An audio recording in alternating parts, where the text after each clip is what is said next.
Hello, dear viewers. Support me by subscribing to my channel and share my video if you like it. And also, make sure you comment your thoughts. Now let's start the video. He had watched many men die in the heat of battle, spear through the gut, an arrow piercing the chest, or sword slicing through the neck. There was always a hint of honor hidden amongst the fetid stank and chaotic gore. In bed, life simply passing into an endless sleep. There was a sense of serenity to it, of leaving a body racked with pain and age into a higher plane of existence. At the hangman's noose, a sense of justice derived following the twitching of the condemned man upon the rope. But nothing could compare to death by fire. Stannis Baratheon had never seen something symbolizing both purity and terror. Perhaps such was why the Lord of Light favored it. Watching Mance Rayder, the king beyond the wall, writhe and scream as the flames licked at his bound frame, it was as if all of his pretensions and sins escaped in a purifying terror. Stannis watched silently, his lips in a thin line as the flames did their work. Thwack! A single arrow slamming into Mance's chest. The king beyond the wall looked at it with shock, the pain subsiding as his heart rapidly drained of blood. The rightful king's head swiveled, tracing the arrow to its origin. Jon Snow, the bastard of Winterfell, turned brother of the Night's Watch, bow in hand. He simply walked away. Not a word said to any crowding around the pyre. "Bold, your grace," Davos Seaworth stated flatly. "He's just like his father," Stannis merely replied, derision tinting his tone. "Ned Stark was always that honorable. Forgive me, your grace, but is that necessarily a bad thing?" Opening his mouth to scoff, Stannis blinked instead. "No, perhaps it is not." The great hall of Castle Black was a cacophony of noise, tens of dozens of rowdy men, crowded together with flowing ale and hearty stew, hoisting their exultation at the still new victory over the hated savages north of the wall. For many, the death of the king beyond the wall and the likely fracturing of whatever alliance the various clans had was an added cause for celebration. But for some, their feasting slow and voices subdued, no joy was felt. No flagons of ale were hoisted in triumph, only a sense of loss, of losing beloved friends and comrades to a fight that in the scheme of things meant nothing. Jon Snow was one of these men. In fact, he suffered from it, more so. Seated in the far corner, he isolated himself from even his remaining friends who at least mourned the fallen together. Only Jon had lost far more. An image flashed through his mind, one of flaxen hair kissed by fire, of conflicting emotions swirling on a beautiful face, of both hate and love, before a crossbow bolt slammed into her chest, snuffing her life out in his arms. "Your grit," he murmured. He hadn't meant to fall in love with her, or allow her to fall for him. Such a relationship was doomed from the start, and was a stain on his self-imposed honor. But all he truly regretted was allowing her to die. He hadn't seen it coming, and wasn't prepared to feel the hurt that he does now. He'd felt lost before, with his father and brother. But this was entirely different, like a part of him just separated from his soul forever. Yaxley was a piece of him he didn't know he needed until he found her. Now that she's gone forever, that part of him will never return. Did he truly deserve to live through the battle, to keep on breathing while Pipe and Grin and Ygritte had given their lives? Jon did not know and withdrew into himself, away from even ghost. "Brooding, Lord Snow." Looking up, Jon saw the Stag King approaching, hands by his side. "I am no lord," he replied, sighing. "Nowhere near it. Sir Davos and I wish to speak with you." "Your grace," Jon frowned, looking behind Stannis, expecting to see Davos standing there. "Not here," Stannis said. "In my solar." Without another word, he turned around and walked away. Jon's frown stayed about his countenance, but he stood, following all the same. Stannis was out the door of the Great Hall before Jon even made it past his night's watch. Brothers who were actually celebrating, the brothers parted quickly for the stack's sake, but closed back down for the bastard. Jon stepped out onto the ramparts, once he fought through his drunken brothers, head snapping back and forth to see where the king went. He saw him enter a door on his left to which Jon followed. Making it to the solar, he entered to see Stannis calmly sitting behind the desk with Sir Davos to his right. For a while, no one spoke, the silence hanging over them like snow clouds. Then Jon heard the door open behind him as the Red Woman appeared suddenly, ambling to the corner closest to Jon. Her eyes burned holes in his back. Her presence disturbed him. By the way, Davos glared at her. He felt similarly. They obviously aren't the closest of advisors, he thought. Jon was not entirely familiar with their history, but it seemed torrid. Stannis' stern voice broke the silence. You showed mercy to a man I sentenced to death. I ordered him burned at the stake. You prevented that. You showed kindness. If a king shows too much kindness, people won't fear you. If they don't fear you, they won't follow you. Jon's eyebrow rose. Did he expect the wildlings to follow him now, to bend the knee to him by virtue of his conquest? With respect, your grace, the free folk will never follow you. You're the man who burned their king alive. That may be true, young Snow, stated Davos. But there is one they may follow, someone who has lived among them, fought alongside them, and even in the midst of a great battle, honored one among them with an honorable funeral. The Stark bastard, silent, Stannis sighed, revealing a note. He slid it across to Jon. Lyanna Mormont, you know her. Jon nods, the Lord Commander's niece, picking up the Raven Scroll, his head hung down to examine it. As his eyes scanned across the parchment, he couldn't help but smirk. He read it aloud. House Mormont knows no king, but the king in the north, whose name is Stark. Noticing Jon musing, Stannis said, That amused you? My apologies, your grace. The north are loyal to their own. Yes, I've heard as much. Robert struggled to keep them in line, even with the help of your father, a Stark in Winterfell, as Warden of the North. Davos spoke up. Apparently, there's to be an election tonight for the Night's Watch's new Lord Commander. That is correct, Sir Davos, Jon replied. Sir Lazier will win, most likely. How will you fare under him here? Jon shook his head. I'm not looking forward to it. He thinks you a traitor, Stannis added. You made him look weak. He'll punish you for your bravery. Frustration built inside Jon. Your grace, what do you want from me? Stannis replied, simply, the North. I can't. Lay your sword at my feet, pledge yourself to me, and you'll rise again as Jon Stark. Lord of Winterfell, Stannis explained. Jon blinked. Your grace. Such made Jon pause. He still was inclined to decline, but Davos's words gave him pause. The free folk would likely just end up meat for the army of the dead, but he didn't have authority to bring them out of harm's way as Jon Snow, brother of the Night's Watch, but as Jon Stark, Warden of the North. Aye. Think about it, Davos continued for his king. Who is more palatable to the Northern Lords? You, faithful son to Ned Stark and brave member of the Watch, or a lord who betrayed his king for the sake of King Joffrey and the Lannisters? None in the North was partial to the Lannisters. Even as a legitimized bastard, you'll have a higher claim than the traitor Rose Bolton would ever have. I must say, Stannis stated, grumbling, I have quite the distaste for the man.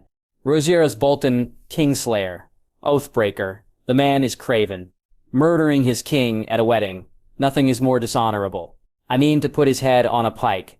But I need more men. I need the wildlings. I don't know what to say, your grace, Jon sighed.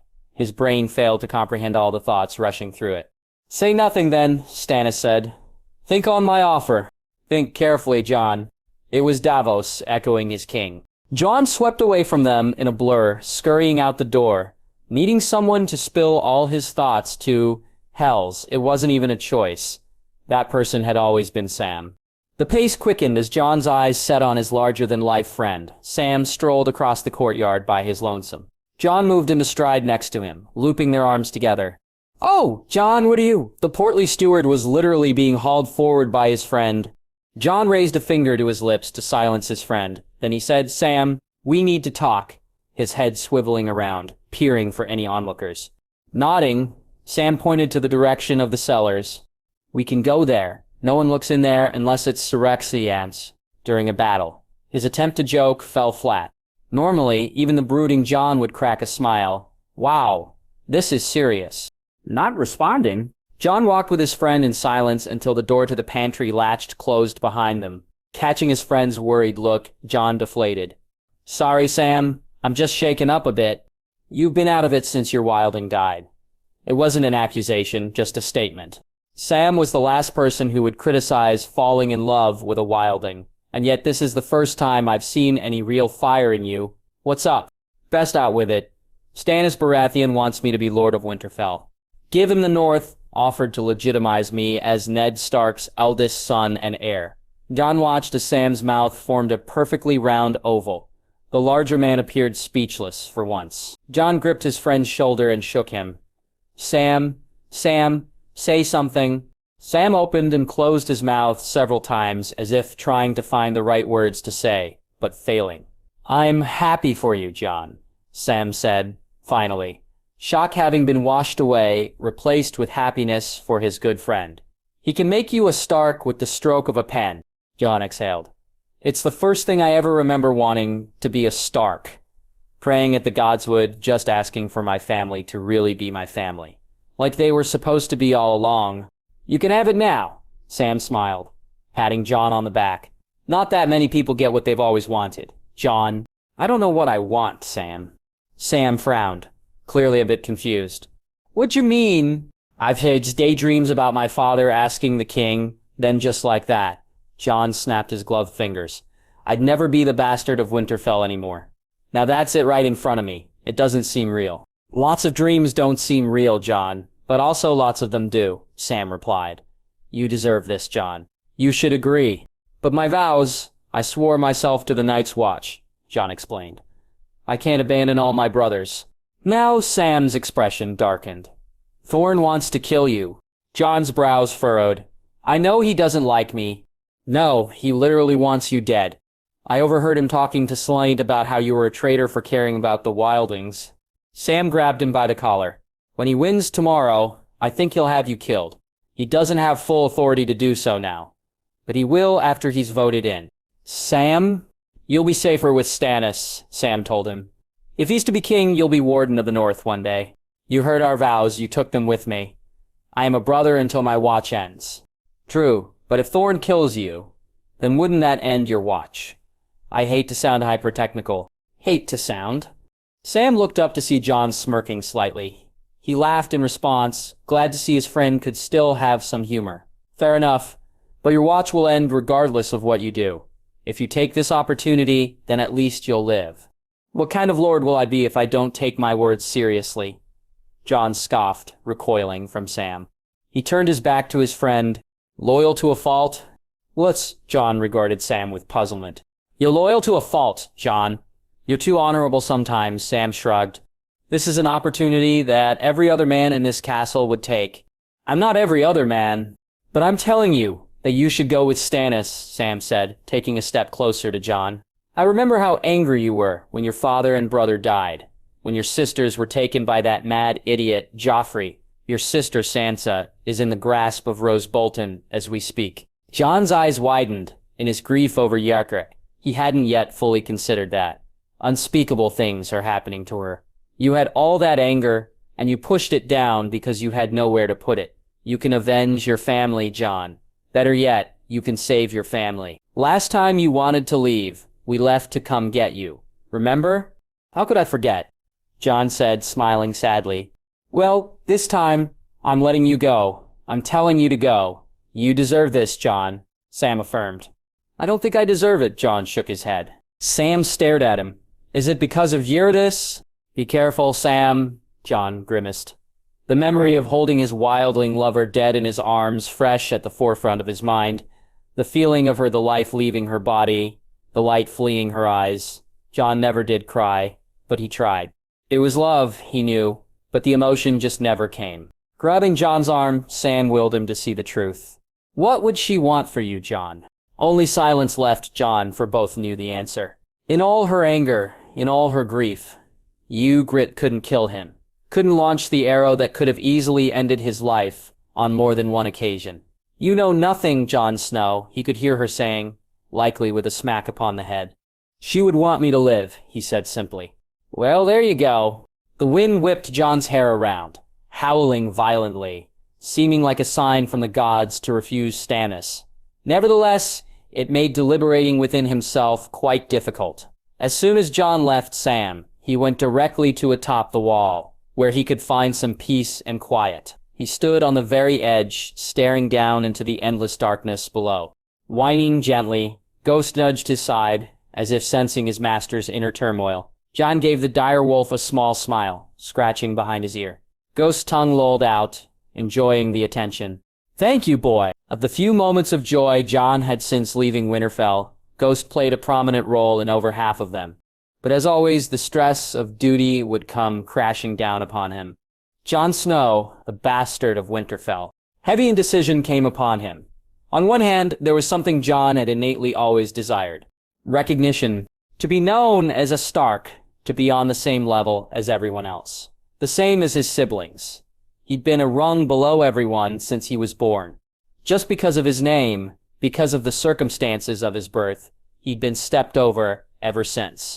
The other option is to continue to sit idly by as he always had. When his father was executed, and when his brother was slaughtered, his wife and unborn child with him, as his sister found her way home, but also into the waiting hands of the people who murdered her family. Oh, how his blood boiled then. But he had nowhere to go. As Sam said, nowhere to put all that anger. Nonetheless, the fire had fuel, piling up log after log. The embers burned hot, simply waiting for the gust of air to ignite it into a towering inferno. Jon has chosen duty over all else for so long. No matter what. Duty was all that mattered. He swore a vow and he'd keep his word. Just like his father always did. After all, Jon always wanted at least to be half the man his father was. What would the Honorable Ned Stark do if he was in Jon's position? A great question with no answer. The crunching of snow had Jon snapping his head behind him to see the Red Woman approaching. If the sheer edge wasn't directly behind him, he might have backed way up. The drop-off prevented his retreat. "My lady," he said, tone respectful, even though he felt it not. "What are you doing up here?" "I've come to see about you, Jon Snow," Melisandre replied, moving into his space. She crowded him near the edge. Her eyes scanned his form up and down. Her mere presence unnerved Jon. Even in the cold, her body gave off a warmth he didn't understand. Her loose-fitting gown didn't seem like enough to keep her comfortable this far north. But clearly the weather had no effect on her. "Why?" Jon can only utter, "The Lord of Light pointed you out to me." There was an uncomfortable silence. "Aren't you cold, my lady?" Jon said, motioning to her gown. "The Lord keeps me warm. I know what his grace wants from me, Lady Melisandre, but..." Gray peered into crimson, Jon's eyes searching the red priestess before him for answers. "What do you want from me?" Melisandre's head went cocked to the side. "When King Stannis departs of Castle Black, you will be at his side. You will be with him for the great victory in the snow. For many victories to come, side by side with your family as you gaze upon the vanquished from above." Eyes widening to their maximum, Jon slowly gasped. It's as if she made the decision for him. Melisandre smiled, not breaking their joined gaze. "You have a good heart, Jon Snow," her tone was definitive, as if she knew the future, knew what he would end in choosing. "A blessed heart. I know not the answers, no more than yourself, but I know the journey, and it begins with you." With that, Melisandre turned and made her way back to the elevator, leaving Jon and Ghost to the solitude of the highest point in Westeros. Mind still contemplating, Jon looked back to the darkness. The decision he needed to make didn't come quickly, but it came all the same. "I see that you have considered my offer," Stannis stated, leaning forward in his chair. Nothing had been said, but he looked supremely confident, if dour. "So what is your answer, Jon Snow?" Having slept on it, the bastard of Winterfell no longer wanted to be referred to as such. Also, his hunger for justice had grown. The more he thought about it, the more he wanted justice for his family. "Your offer was generous, your grace. It is my honor to accept." Davos couldn't help the smile on his face. The brooding norther had made quite the impression on him in the last weeks. "You made the right decision, young Stark." The change in title was not lost on anyone present. "Together we will avenge your family and bring peace to the Seven Kingdoms." Jon returned the smile, though it only half reached his eyes. "I hope so, Sir Davos. Or should I say, Lord Hand." At Davos's answering nod, Jon turned at his new king, the man he'd be serving for as long as time would be. "I'm unsure of how this would proceed, your grace." Stannis only grumbled in response, but rose from his chair. He held his hand out to Davos, waiting in the wings, who clutched his king's blade. Sir Davos unsheathed the sword. The steel glinted in the light. He knelt and passed it to Stannis. "Jon Snow, bastard of Winterfell, do you pledge your loyalty to me as the rightful king of Westeros?" Blinking, Jon saw in the edge of his vision Davos maiming downward. Without further hesitation, he knelt to the floor. Longclaw exited its scabbard, Jon resting his forehead on its hilt as he bent the knee. I, Jon Snow, do pledge my loyalty to Stannis of House Baratheon, first of his name, rightful king of the Andals, Rhaenyra, and First Men, Lord of the Seven Kingdoms and protector of the realm, allowing himself a look of triumph, allies few and far between since the defeat at Blackwater Bay. At this very moment he had secured the most prized victory since turning the majority of Rainslee's forces. Stannis brought the sword to touch the bastard's shoulder. Rise, Jon of House Stark, Lord of Winterfell and Warden of the North. A shuddering breath left Jon's mouth. Standing proved more difficult than he had hoped. He knelt a bastard. A person lower than the low, looked down upon, spat, and stepped over. Worthy of no lands, no titles, no children of his own, known as a stain upon Ned Stark's shiny, honorable name. But he rose a Stark. A lord, the Lord of Winterfell. The future Warden of the North, everything he's ever wanted and more. He couldn't help but smile. Wiping a singular tear that formed in his eye, he stood tall. Davos stepped over, putting his hand on Jon's shoulder. You deserve this, Jon. Stannis grunted. Now, go talk to your wildling friends. We must ride out soon. He leaned in close to Jon. I need those wildlings. If they fight with me, here and now when the North is won, I'll give them all lands to hold. Jon nodded. It will be done, your grace. Good. After his legitimization, Jon went directly to find Tormund. He was still being held prisoner, so he's not hard to locate. Jon closed the door behind him, moving into the room where Tormund sat, tied to a post. Ah, Crow, Tormund snorted. Why have you come? Can you lead the free folk? Jon said simply, moving in close to the wildling man, looking down at him. Me? Huh, Tormund chuckled, shaking slightly. You have an opportunity, Tormund, you all do. You should take it, Jon replied. Kneeling. If Mace didn't, you think the rest of us will. Jon crouched down to look Tormund in the eye. I'm not asking you to kneel. I'm asking you to fight. Fight? With Stannis. Tormund frowned and spat on Jon's boot. Fuck you, he seethed. Jon sighed. He stood up and walked over to one of the small windows nearby. One of the only ways light was allowed into the room. He leaned against the wall and said, Put aside your pride. This is about survival. Out there, Jon pointed to the wall. Out there, your people will die. Stannis has offered to give you lands on the south side of the wall. You can live. You can all live. This is your only chance. What makes you fucking think that the southern prick would honor his word? Because he proved it to me. Tormund stared at him as if waiting for an explanation. He promised that if I swore to him, he'd legitimize me. I did, and he did. A guttural laugh left Tormund. I remember you spilling your guts about being a bastard, whatever that was. Thought it gave you some guts. But now you're just like all those other prick lords. I doubt all those prick lords, as you call them, lived among you. I actually care about what happens to you. Stannis is the best you'll get, because I am with him. Still grumbling, Tormund turned the other cheek. As I said, I'm asking you to fight, which you're very good at. I'm not asking you to kneel for Stannis. He wanted Mance to kneel, Tormund responded. He just wants your people to fight for him. He needs men. How many fighting men do you have?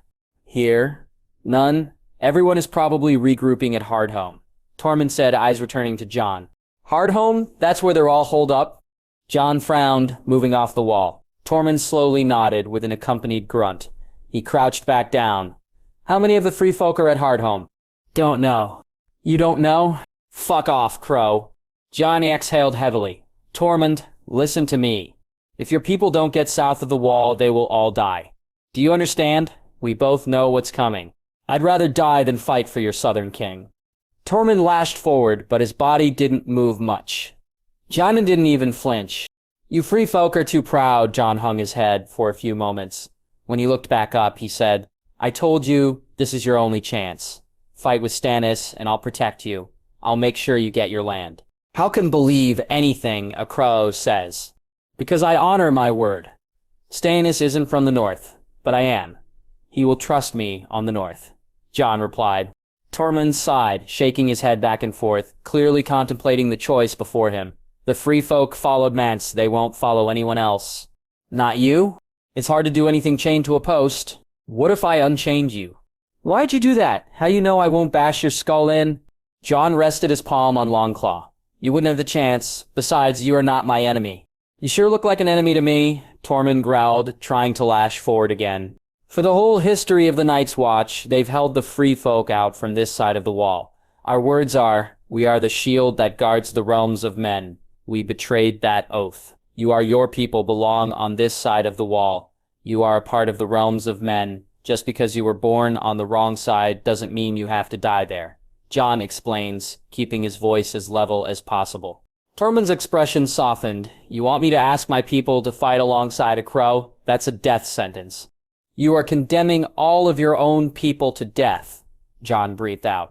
Frustration flaring up. What of the women, the children, the elderly and sick? They're all supposed to die. Why? Because you won't make peace? Maybe you're just a coward after all. Eyes widened in anger, Tormund slowly pushed himself up on the pole until he stood. He growled, easy thing to say to a man chained to a post. Jon withdrew the keys from inside his cloak. Sweeping around behind Tormund, he unlocked the chains. They clattered to the floor. The wilding man rubbed his wrists as he turned to face Jon. For a moment they just stared at each other.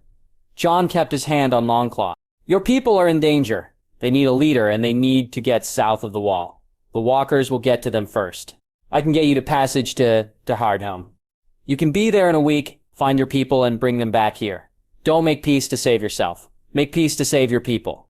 Tormund rolled his shoulders back, fists clenched, eyes fleeting over Jon's face. Searching for something, give him any reason to believe Jon's lying. The decision became clear, even though he didn't like it. We'll need ships. Jon slowly nodded. I can ask the king. If I go, you go. They have to hear it from your mouth. So they know the ships they're boarding won't be torched the second they set sail. You're coming with me, or I don't go. Jon frowned, but nodded. And the Oathbreaker reveals himself. Normally quiet and brooding, Jon allowed himself a feeling of smugness as he gazed upon the upper echelon of the Night's Watch, who, since the death of Lord Commander Mormont, only had one ally of his, Maester Aemon. The rest hated his guts. I always knew you were no proper brother of the Watch, Janeselite hissed. Glancing at Davos, who had the same disgust for the poor excuse of a lord before them, Jon shrugged. Well, if you are the epitome of a proper brother, I weep for the Watch. Castle Black won't stand a chance with its brothers pissing their trousers in the cellar. Selene froze out of his chair in a fury. Sit down. Thorne was no friend of Jon's, but it was clear he thought the insults were pointless. The former commander of the City Watch of King's Landing, a title he had no qualms bragging about till he turned blue, fumed, but obeyed. But Brother Selene is right, Snow. You did break your oath and could be put to death. Pardon, Lord Commander.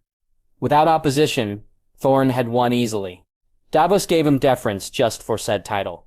Jon is a Stark. He was legitimized by the true king of Westeros. True king or not, Jon Stark, Thorne spat out the name, is under our control. We know no kings, just the brotherhood that has existed for thousands of years. A brotherhood dependent on said kings for men and supplies, and on King Stannis specifically for saving you when Mance regrouped that fateful night. Where would you be had he not? In a thin stomach? Jon smirked, glad he and Sam had coached the hand in his wildling terminology. You owe Stannis, and all he asks at this point is for Jon. The various leaders spoke to each other in hushed tones, discussing it for themselves, leaving the two men swaying in the wind, uncomfortable. Finally, it was Maester Aemon that spoke. Jon Stark, you intend to be Lord of Winterfell, correct? That is correct, Master Aemon. Jon gave the kindly old Targaryen a special reverence, one he had earned. When you retake Winterfell, may we expect more supplies to restock what we lost? Retake Winterfell, that's all Jon can see. His blood burned. If he had to brave every blizzard the North threw at him, he'd pay the Boltons back for what they did to his family, for their treachery, for Sansa. You have my word. Gods know how much that is worth, Slaint muttered. Stroking his chin, Thorne looked at Jon. Slowly. A satisfied grin came over his face. I've been wanting you gone from the beginning, Snow. I don't care what fancy title you think you have. You'll always be a troublemaking bastard of a family of traitors. The first builder piped up. Alistair, the Night's Watch has not survived for so long by letting its brothers out of their vows. Shut up. Thorne narrowed his eyes at Jon. You would have been the death of the Brotherhood. I am saving it by letting you go. He battered him off with his hands. You are released from your vows.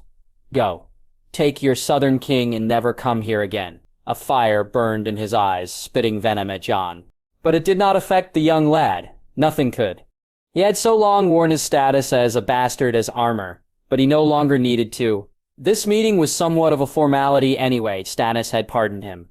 He was Jon Stark, scion of the greatest family in the north. No one, least of all bitter insignificant men like Alliser Thorne, could pierce his new armor. Bowing shallowly, Jon addressed his former commander. As you say, Lord Commander, Jon could let him have his insults and anger. He had his freedom, and such was worth far more. Jon entered the solar into the waiting gaze of Stannis. His new king, Davos, stood behind him, as always, and Melisandre stood next to the door like before. It was Davos that greeted him first.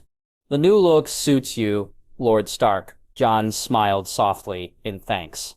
He had finally taken the time to shed his Night's Watch black, Sam and Ed having procured him a more proper fur cloak befitting his status. Good news. We sent ravens announcing your new claim to the northern houses. House Mormont and the Mountain clans are supportive of swearing allegiance to House Stark. Good, but not enough. You have my wildling army? Stannis asked, with the same hard expression. The king was a dour one. Moments of levity few and far between. Only the Lady Shireen seemed to invoke joy in Stannis Baratheon from what Jon observed. Stepping up, Jon cleared his throat. Your Grace, I spoke with the wildling, Tormund. I told him your offer. And? He told me that the majority of the wildling likely retreated to Hardhome, Jon replied, with a sigh. Davos spoke up. So, what does that mean for us? Well, I wanted Tormund to go up there and get them, for their safety, Jon said. To come fight, Stannis inserted. Yes, Your Grace. I sense there is an issue, Davos sighed, glancing between his king and Jon. Yes, Tormund said. The only way he would was if I went with him, as to reassure the free folk that your promises are real. Jon explained. The new Stark winced as Stannis' expression stiffened.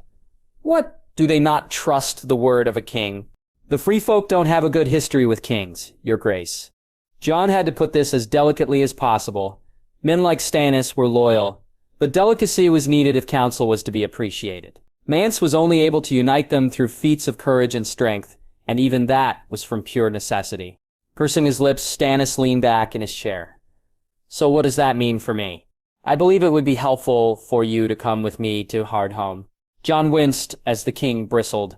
With a scoff, Stannis crossed his arms. May? Go beyond the wall? If I may, Your Grace. By Davos's expression, he felt Jon was correct in the assessment. It emboldened him to press on. The wildlings are not of the Seven Kingdoms. You are not taking what is rightfully yours, but expanding the reach of your domain. Perhaps it would be proper to convince your prospective subjects of why they should accept your rule. More like, Sir Davos started, Your Grace, I think these wildlings might need a true king there to further bolster their feelings about coming south. I see, Stannis replied, stroking his hairy chin. But that could take weeks. I need to march back south now. Well, Your Grace, if you leave now, it'll be without the free folk, Jon replied, desperately trying not to sound disrespectful. I agree, Your Grace, Sir Davos said, nodding towards Jon. The addition of the wildlings to our force would make quite the difference. How many of them are there? Stannis asked, directed at Jon. Not sure, Your Grace. There are men, women, and children. Jon shrugged slightly. Fighting men and women? A few thousand at least, if not more. Warriors that are experts at fighting in winter conditions. Stannis glanced at Davos with raised eyebrows, seemingly pleased. The Onion Knight nodded encouragingly and said, You've done well, Jon Stark. Hearing his name spoken like that, Jon felt his knees weaken. He strengthened his resolve as to not look ridiculous. The Red Woman moved behind him, causing him to turn his head to her. She ambled over near him, so close her nose brushed against his ear. Stannis and Davos both appeared confused by the advance. Jon recoiled from her. My lady? Eyes seeming redder and redder by the passing seconds, Melisandre reached out and cupped Jon's cheek with her left hand. He wanted to back up further, but he felt locked in place. I see a darkness in you, but there's also light. A fire, Melisandre told him. You have a role to play, an important one. The choices you make moving forward will be the most vital of your life, and those choices will change everything. My lady, Jon frowned, face contorting in utter confusion. Melisandre's mouth locked down, but she smiled. Making no intentions of responding, she backed up into her corner. Sensing the tension, the confusion, Davos interjected. All right, let's get back to it. Looking puzzled himself, Stannis seemed to deflate. Fine. If I must go to Hardhome, then go I shall. He wryly chuckled. I expect the fools will write songs for thousands of years of how King Stannis Baratheon tamed the wildlings. Preening aside, Jon allowed himself a smile. All that was left now was getting the approval of the wildling clans. His smile fell at the thought. Perhaps Stannis' presence will help. Perhaps not. It's possible that the wildlings will altogether refuse. Jon knocked on the door before him, waiting patiently for allowance to enter. Master Aem's small voice called out to him. Come in. Instead of going through the door himself, it was opened for him. Suddenly, Jon is faced with the smiling face of Sam. Hello, Jon. Sam? He probably shouldn't be surprised to see Sam, but nonetheless, he is. Helping the maester with his dispatches, I see. Aemon gave him a toothless smile. Never go blind, Lord Stark. Even though I've gotten used to it, I wouldn't recommend it. I'll keep that in mind. No matter how happy he was that he was now the legitimate son of Ned Stark, being called that still felt weird to him. As if he was incomplete.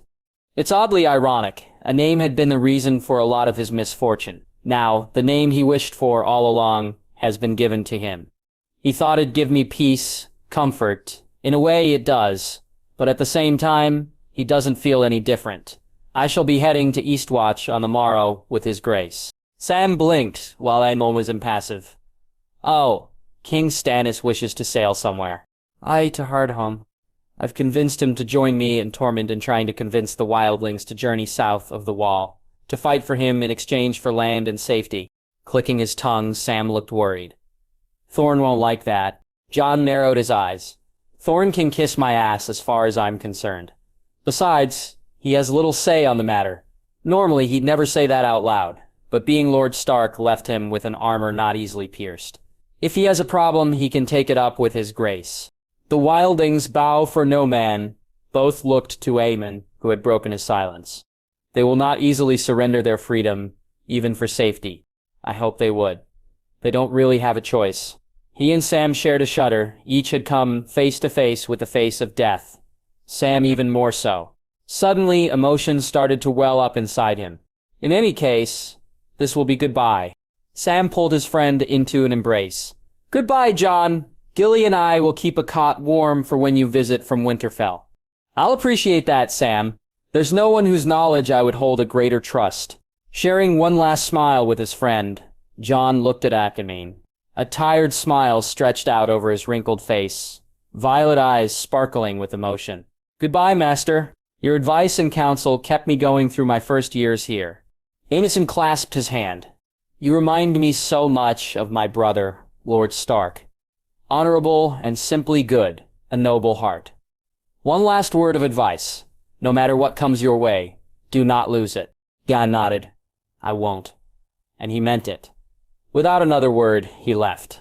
Moments later, he had returned to his quarters. His feet felt heavy, body even more. His space has been sparse for his entire time at Castle Black. Just a bed and a few other small pieces of furniture in slow, ambled steps. He approached his bed. It felt appropriate to shed his thick cloak, being as by the morning tomorrow he'd no longer call himself a man of the Night's Watch. Normally something like that could cost him his head. It didn't feel right that he's likely getting Winterfell for deserting the Night's Watch. He'd watched a man executed by his own Lord Father for the same crime. Leaving doesn't feel easy, though it is, physically at least. Tomorrow he'll leave in the company of a king he'd just sworn his life, not unlike what he'd done in front of a heart tree just outside the wall. He's getting out of that oath. Honestly, he's betraying that oath. Breaking it. He wondered if he'd be called Oathbreaker now. He remembered many people calling Jaime Lannister a Kingslayer at Winterfell. That's not in existence. Jon's envies. All these thoughts swirling through his mind, regret lingering on the edge of his tongue. Though he swallowed it down. This is a choice he made. The choice he made, and at the very least, he'd stick to it, for his family. With a stern look about his face, he unclasped the cloak. It fell from his shoulders swiftly. Like a weight lifted off, breathing came easier. The very same cloak he donned for many months now. It was his comfort, his safety, but also a prison, a symbol of his captivity at Castle Black. Sleep came to him quicker than it had since his days living in Winterfell. He was free now. Jon Snow? Ned Stark's bastard? Roose Bolton, Lord of Winterfell, grumbled with a nod. That, what the report says, legitimized. And riding with Stannis Baratheon, Ramsay Bolton, formerly Ramsay Snow, half-laughed. A bastard leading Southerners from the Stormlands. Quite pathetic. As opposed to Northerners being led by a bastard, Ramsay's lips pursed at the acidic comment. Roose Bolton may have been considered as cold as the ocean gales that slammed against the Dreadfort in winter, but there was a cruel streak underneath those haunting eyes. Never forget your place. You are my son, but born a bastard nonetheless. If you can rise, he can rise. Crossing his arms, Ramsay spat on the floor. Stannis is a usurper, a failed one at that. No one will recognize Jon Snow's legitimacy. His disgust is apparent about his countenance. House Mormont did, as did the mountain clans. House Madeley and Glover have declared neutrality. Rosier sighed, leaning back in his chair. Southern kings matter not in the north. They are interchangeable. Tommen isn't here, while Stannis is. That means more to the northern houses. Doesn't matter, we still have Corey Stark and Umber, Ramsay retorted. And most importantly, he opened his arms. Winterfell is ours. Rosier didn't share his optimism. Now we just have to keep it. Their army is a southern one. Ours has fought in the north their entire lives. They don't stand a chance. This Jon Snow troubles me. Rosier shook his head. The northern houses may cling to him, and all I have heard from the wall have described him as an excellent fighter. Wildlings are not our elite Bolton hoplites, father. How hard is it to defend a massive fortification against savages? He placed his arms on the table. Give me full command, and I'll build our defenses impregnable to any southern assault. While he valued thinking cautiously, Rosier seemed to admire his former bastard's tenacity. You know what they say about defense, my son? That the best is a good offense. A malevolent grin spread across Ramsay's face. Who said anything about staying on the defensive? He leaned back. Our blades are sharp. We should use them. You think less of Stannis Baratheon, Rose pointed out. The man is a seasoned military commander. Yes, I know he lost at Blackwater Bay, but his record shows more victories than losses. Your confidence might be misplaced. Just wait, father. I'll show you. Rose waved his hand at his son. We have to be smart, cunning. If not, our reign over the north may be short. Don't worry, father. I'll just listen for starters, Rosiertz cut in. Your new wife, Cynthia, she spent years with this Jon Snow. I want to know everything there is to know about him. A crooked smile came upon Ramsay's face, knowing exactly what his father was inferring. Oh, that I can do. We'll know more about Stannis' movements soon, but Jon Snow is unexpected. Rosiertz frowned. I'll take care of it. See that you do. My lady wife is pregnant. Just so you know the consequences of displeasing me. Something dark flashed in Ramsay's eyes before he offered a small smile. I understand. Crystal clear, father. Go see about your wife, Rosier. Just keep her alive and breathing. She does have to produce a baby still. He stood up and left. Once upon a time, Winterfell represented nothing but safety and warmth. King's Landing represented brutality, agony, death. Long had dreams of returning to Winterfell had been her salvation, what she had longed for every day of every year. Oh, how wrong she had been. Instead of her childhood home being a safe heaven, it's a place of paranoia. She has to be careful, like walking on shells. Any wrong move, and her skin may become bloody. Not something she ever imagined she'd experience in Winterfell. The life of Sansa Stark had only gotten worse and worse over time. She was forced into a marriage with a monster. Ramsay treated her worse than trash, taking her whenever he pleased, and not caring what she thought. No, he did care. He preferred it when she hated it, when her body reacted to him with revulsion, which it now did, every single time. Fighting became a worthless endeavor. It only made him angry. Therefore making it worse for her. He beat her, abused her, and raped her, more times than she could count, or even try to remember. The type of experiences either utterly destroyed a person, or strengthened their resolve. At that point, lying in the bed and feeling her heart thump out of her chest at every creak in the floorboards, Sansa wasn't sure which would come to pass for her. Existence was pain. Death was relief. She didn't want to die. At least that was one point towards strengthening resolve. Now she just felt numb, in a way that was better being able to tune it out. But sometimes that didn't work. After each encounter finally finished, when he had his fill after entering her over and over, he took a piece of her. Repeating thing every other day or so for a month. Sansa wasn't sure how of her is left. Ramsay took pleasure in it. Any little thing can set him off. Sometimes he'll just hit because she's being too quiet or too sullen. Even doing nothing can get her in trouble. Thud. Thud. Her eyes widened, each resounding thump of booted feet on the wooden floors sending a stab of fear through her very soul. Part of her wanted to hide, but that would only make it worse. The less she resisted, the sooner it would finish, she murmured to herself so quietly, praying the gods would protect her. It was almost a silent plea. Not that the gods had ever protected her before. She's just resorting to anything to shield herself. She'd do anything to spare herself any more pain. She almost let out a sigh of relief as it was only Theon that opened the door. Sansa wanted to hate him, but there was some comfort in having someone that was familiar. Even if Ramsay had broken him as well. Looking up to say something, she stilled at the fear in his eyes, and remorse, apology.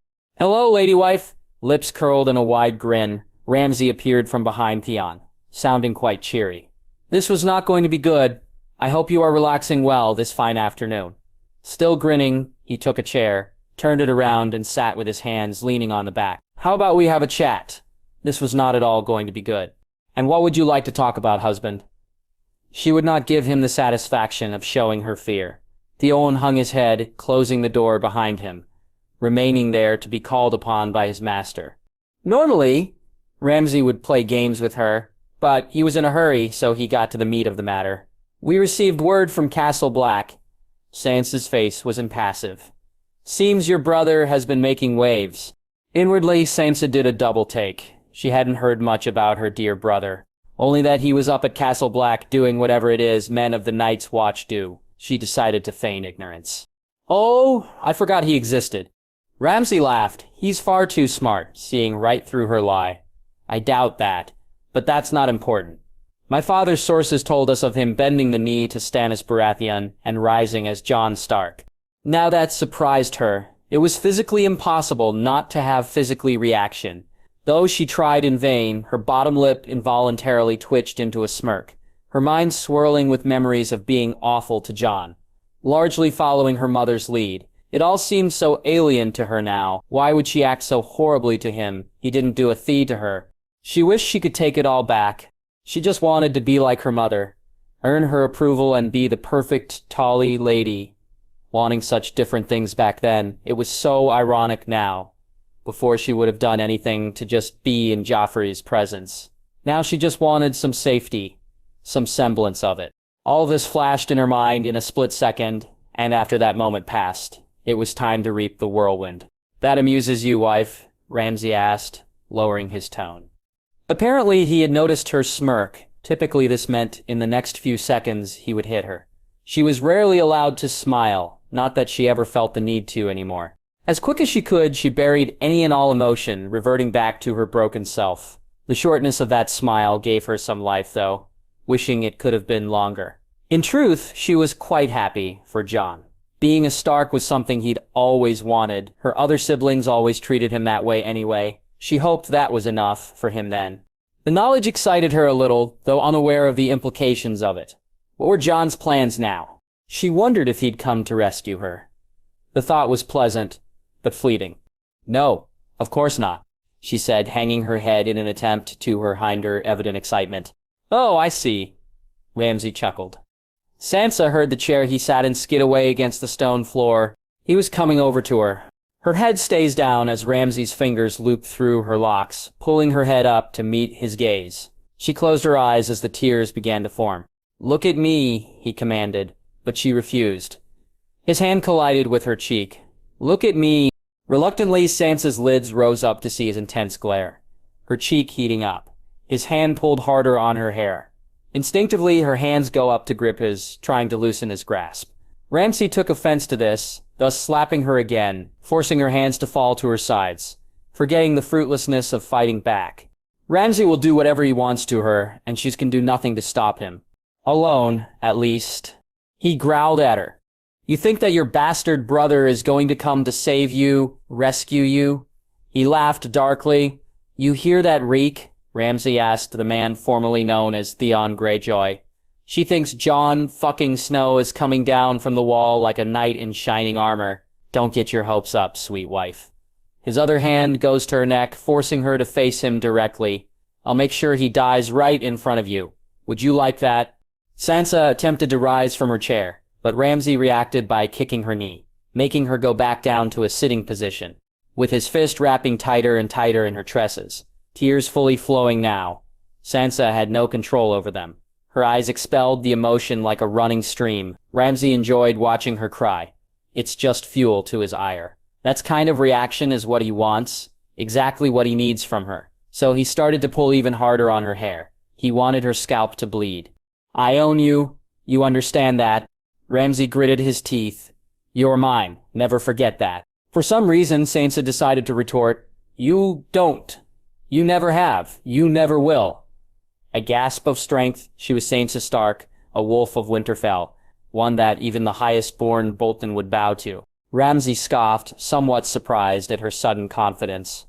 Still, he punched her in the stomach for her outburst, knocking the wind out of her, all the air retreating from her lungs. She wheezed, trying to remember how to breathe. Tell me about your brother, he ordered. No more room for outbursts or disobedience.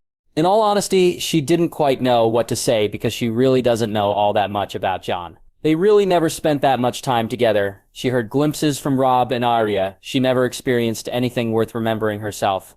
They weren't close. That doesn't mean if he was here right now, she wouldn't hug him until he couldn't breathe.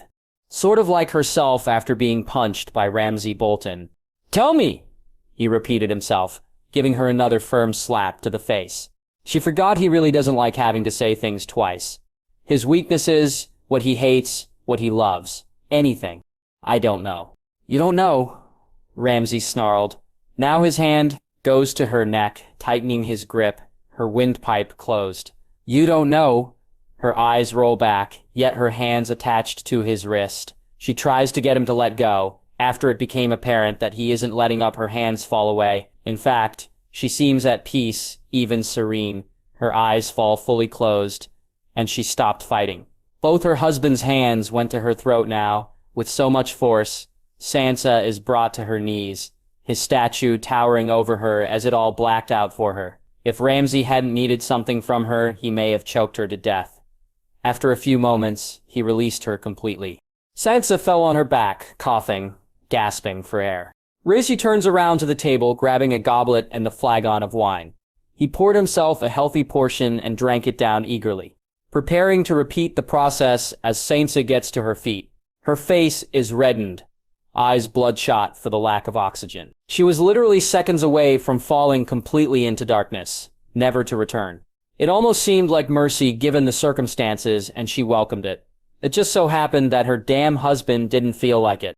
De'Aaron still stood by the door, having seen these things happen time and time again, and every time he'd stand by the door and do nothing, a part of him wished he could surge forward and do something. Help Sansa. Somehow. But the other part was far too scared. The other part of him had its way, most of the time. Ramsay swallowed some wine down, staring at his wife. Tell me about your brother, he said when he's finished. Instead of responding right away, Sansa rubbed her neck, feeling the red marks that resided there and would stay for days to come. Still having trouble breathing, she sat back down. Wife, Ramsay sighed heavily, I do grow tired of this. My brother, she finally spoke up, through ragged breathing, was always quiet, reserved to himself. I was always cruel to him. He never returned my hatred. Honestly, I never knew all that much about him. Though I do know this. If he knows I'm here, he will come for me. It doesn't matter how I treated him. That's the kind of person Jon is. Sighing again, Ramsay banged the goblet against the table a few times, saying, What a nice sentiment, dear wife. Then he tossed the cup across the room, wine spraying against the wall. He came directing at Sansa. He slapped her again. She fell to the floor, but he picked her right back up immediately. He held her close to his face. "Why is that you always feel the need to defy me? I'm your husband. Can't you give me what I want? Be loyal to me?" "I'll never," Sansa growled with some tenacity, an air of finality. "You're a monster." He grinned. "Huh. Yes, I know." Ramsay looked back. "Reek, watch this. It's gonna be quite the show." With that, he threw her onto the bed. Knowing what was coming, Sansa tried to scamper away, but he grabbed her by the legs and pulled her back to him. When she continued to fight, he delivered a fist to her face. A blow with so much force her ears began to ring. Head falling back. Surely her eye would swell up. Even now, her vision blurred as he laid her on her back. It's clear that she won't remember all that comes next. That may be a good thing. It's nothing new to her, apparently. This is normal now. As his weight fell on her, she passed out. The Ditan, as he had been for weeks now, watched a girl he knew his entire life be ravaged savagely. Even though Sansa's mind is knocked out, her body is awake. Her small cries will be stuck in his ears for hours to come, just like the image will be burned into his eyes. Under the ever-present and watchful gaze of the newly anointed Lord Commander, Jon Stark prepared to leave Castle Black with Stannis and his people in the morning. The Stay King had shared some choice words about coming back through the wall with the wildlings in the coming weeks that left no room for discussion. Lord Commander Thorne only gave a short nod as confirmation, thoughts swirling through his brain if he were to refuse. He remembered Mance Rayder burning just as much as anyone else. As they spoke, Jon stood by his horse, stuffing what little possessions he had into the saddlebags. He felt the presence of someone approaching him from behind. He turned to see the ever-solemn expression of Ed. "Come to see me off?" Jon asked, raising his eyebrows. Ed shrugged. Something like that, though he smirked when Jon came over to embrace him. "Same old Ed," Jon laughed, patting his friend on the back before he backed up. "Never change, my friend." "I haven't yet." "Why start now?" Jon sighed. The one thing always enjoyed being at Castle Black, being the camaraderie with his brothers. He would miss them, all of them, even if a few of them didn't particularly like him. Had Stannis never arrived at Castle Black, he imagined he would have stayed here until he was as old as Maester Aemon. Perhaps, deep down, he was glad for Stannis' offer. "Where's your cloak?" Ed inquired, frowning. "It's cold out here." Chuckling, Jon raised his hands in the air, appearing comfortable. "I took it off, being as I don't much need it anymore. I'm sure I get another one at some point. But it doesn't change the fact that it's fucking cold." Ed jeered. "Somehow I don't much feel it." Jon replied, climbing on his horse, looking down at Ed. "Don't worry, Ed. Hopefully I'll see you again in a few weeks." His good friend's expression darkened slightly. Ed's eyes glanced away from Jon for a moment, unable to hide his disgust with the thought of wildlings coming through the wall. Something the Night's Watch had fought to prevent for thousands of years. It didn't seem right to him. Finally he looked up at Jon. "Aye, maybe I will." Then he turned and walked away from Jon. The new Starks frowned at Ed's sudden exit, then scanned around Castle Black, a place he had called home for years now. Looking over the ramparts, he saw Sam had helped Master Aemon onto the ramp. Also next to them was Gilly and Little Sam. He waved. All of them gave a wave in response. His horse wavered as something came up next to it. Jon looks over to see Ghost padding over, the wolf reaching the horse's shoulder. His trusted dire wolf peered up at his master, red eyes full of affection. "That's my boy," Jon said, smiling at his wolf as he reached down to pat its head. Stannis looked over his shoulder at the massive direwolf, but only shrugged, looking as dour as ever. With the apparent approval of the king, the direwolf fell beside Jon's horse as the party began its journey. Hours later, they'd made significant progress towards Eastwatch. For the first time in his young life, Jon felt like he commanded respect. People had started calling him a lord, which felt utterly alien to him. Lord Stark. A Baratheon soldier had called him that as they passed him on a horse, and those two words sent him for a tailspin. It's everything he ever wanted. Now he truly felt the choice he made. He rode up in front of the company with King Stannis and Ser Davos. The king's family rode inside a carriage behind them. Jon hadn't had the pleasure of meeting them yet, but surely he would soon. It was quiet around them. For once, it had stopped snowing, sunlight streaming through the canopy of the forest they were traveling through. A cursory glance revealed the Lady Melisandre, who also rode near him. Her eyes never felt like they leave him. searching, inspecting. Jon couldn't help but feel unsettled whenever she's around. Thankfully, Davos came to his rescue, slowing his pace to block the Red Woman's view of him. He smirked at Jon, like did it on purpose. "How are you, Lord Stark?" Davos asked him. Those two words disarmed Jon again. He wondered if he'd ever get used to hearing them. Nothing seemed truly real for him now. Catching the look of the Onion Knight, he shook his head in an attempt to regain his composure. "I'm fine, Ser Davos." The older man glanced between Jon and Melisandre, narrowing his gaze. The Red Woman stared at Davos like she could see through him to Jon. "I've been around her for a while now," Davos sighed, returning his eyes to Jon. "I'd tell you that you'll get used to her, but you never really do." Jon smirked. Good to know. The two rode in silence for a moment, Davos taking in the sheer height of the wall to their north, thinking of something to say. "So how's it feel?" he finally asked. "Being a Stark?" Frowning, Jon replied, "I thought I'd feel different, but I don't. People treat me differently already, but on the inside, I feel exactly the same." "You've only been a Stark for less than a day," Davos chuckled. "Probably hasn't set in yet. This is what I've always wanted, yet now that I have it, I'm happy for sure, but I still feel like there's something missing," Jon explained. "Mind wondering what that something is?" I'm not sure," Davos said, stroking his hairy chin. "At least it isn't identification with your sigil." He gestured to Ghost, who seemed to be having the time of his life, trotting alongside Jon with his tongue trailing from his mouth. Jon laughed, reaching down to pet him again. "This guy's been with me since before I left Winterfell, reminding me of my home, I guess. Was the runt of the litter of pups my father found. Now look at him." There was a tinge of pride in his voice. Davos smirked. "Reminds me of you, the runt who grows up into the strongest among them all." The brief moment of levity passed, seriousness returning. "I can't say I have any context for your situation." "I understand." Jon looked ahead to King Stannis, his new king. The man he swore he'd follow. Ironic because he really doesn't know anything about the man aside from his reputation. He inclined his chin to him. "Tell me about him," he asked Davos. "Stannis?" Davos furrowed his brows. "Aye. What's he like?" Nodding, Davos looked up to where the king rode, alone but for two bodyguards. Guess that described him better than anyone ever could.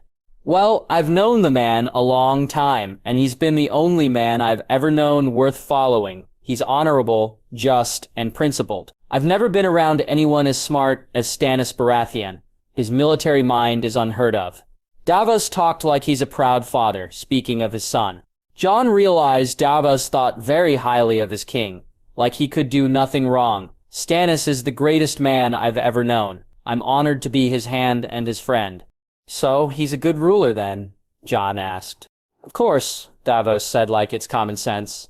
"You made the right choice, Jon. Stannis will be a great king, commands respect, honor, loyalty, love." Jon didn't know why he asked that. Genuine curiosity, he figured. Davos narrowed his eyes, thinking. "Well, not really," he sighed. "I don't speak ill of him, as you know, but I think that's the one thing he seems to lack. He prefers to be feared. No one is perfect, I suppose. Stannis comes the closest, though. No doubt about that." Pondering that over, Jon looked to Stannis and then back to Davos. "Master Ep1 said to me once that love is the death of duty. He was right, considering that the closest point I came to abandoning my vows before his grace arrived was when I fell for a wilding girl." "Young love is a powerful thing," Davos laughed. Mind harkening back to his own time, when he was young and in love. "It is," Jon couldn't help but smile. "Perhaps love was what persuaded me now to avenge my family," he shrugged. "Your family? Ah, yes, your sister, Sansia," Jon nodded, cutting in. "The Boltons have her." With a furrowed brow, Davos reached over and clasped Jon's shoulder. "You'll save her, Jon," he tried to reassure. Nodding slowly, Jon replied, "I know, if it's the last thing I do." "You will, and I doubt it'll be the last thing you do." "I don't know," Jon sighed, "but I think I got the right help, the right ruler." "You did," Davos agreed. "I can't speak more highly about Stannis. From what I've seen, I think Stannis is a fine choice, though perhaps he could be a bit more compassionate. Like you said, he lacks the love and affection. Part of me thinks that no ruler could ever truly love, but I don't think I could ever be completely cold, if you understand." I get it, Lord Stark. A monarch that can properly balance both love and duty would be formidable indeed. There was a pregnant pause. Seven hells, I wonder if we'd ever see that happen. Jon couldn't respond to that, not knowing the answer himself. Perhaps in your lifetime, young Stark, Davos added with a sigh. I'm an old man, I don't know if I'll get the chance to see something like that. Who knows? Jon smiled. Maybe we'll both to see someone like that. Davos laughed. Maybe, just maybe. She dreamed of snow. Never once had snow ever graced her vision, but Daenerys Targaryen still dreamt of it, of cold, of gusts of wind that chilled her to the bone, invading her mind so thoroughly until her eyes exploded open, shooting out of bed into the stifling heat of Slaver's Bay, shivering, feeling the ice draping over her while the last tendrils of sleep hadn't yet left. Dario said it was of glory, telling her in their bedroom rendezvous that they heralded her desire to reconquer the land her family once had ruled. Missandei figured it was a reaction to the arrival of the Lannister dwarf, that the presence of such a prominent individual from the Seven Kingdoms naturally caused one to think of the land she so desired to rule. Daenerys mused that it was the arrival of Jorah Mormont back in her life, at first, seeing the Bear of the North, a land her brother had often said was draped in snow and ice as far as the eye could see, would cause her mind to focus on snow, to conflate it with the swirl of emotions she felt after seeing him again.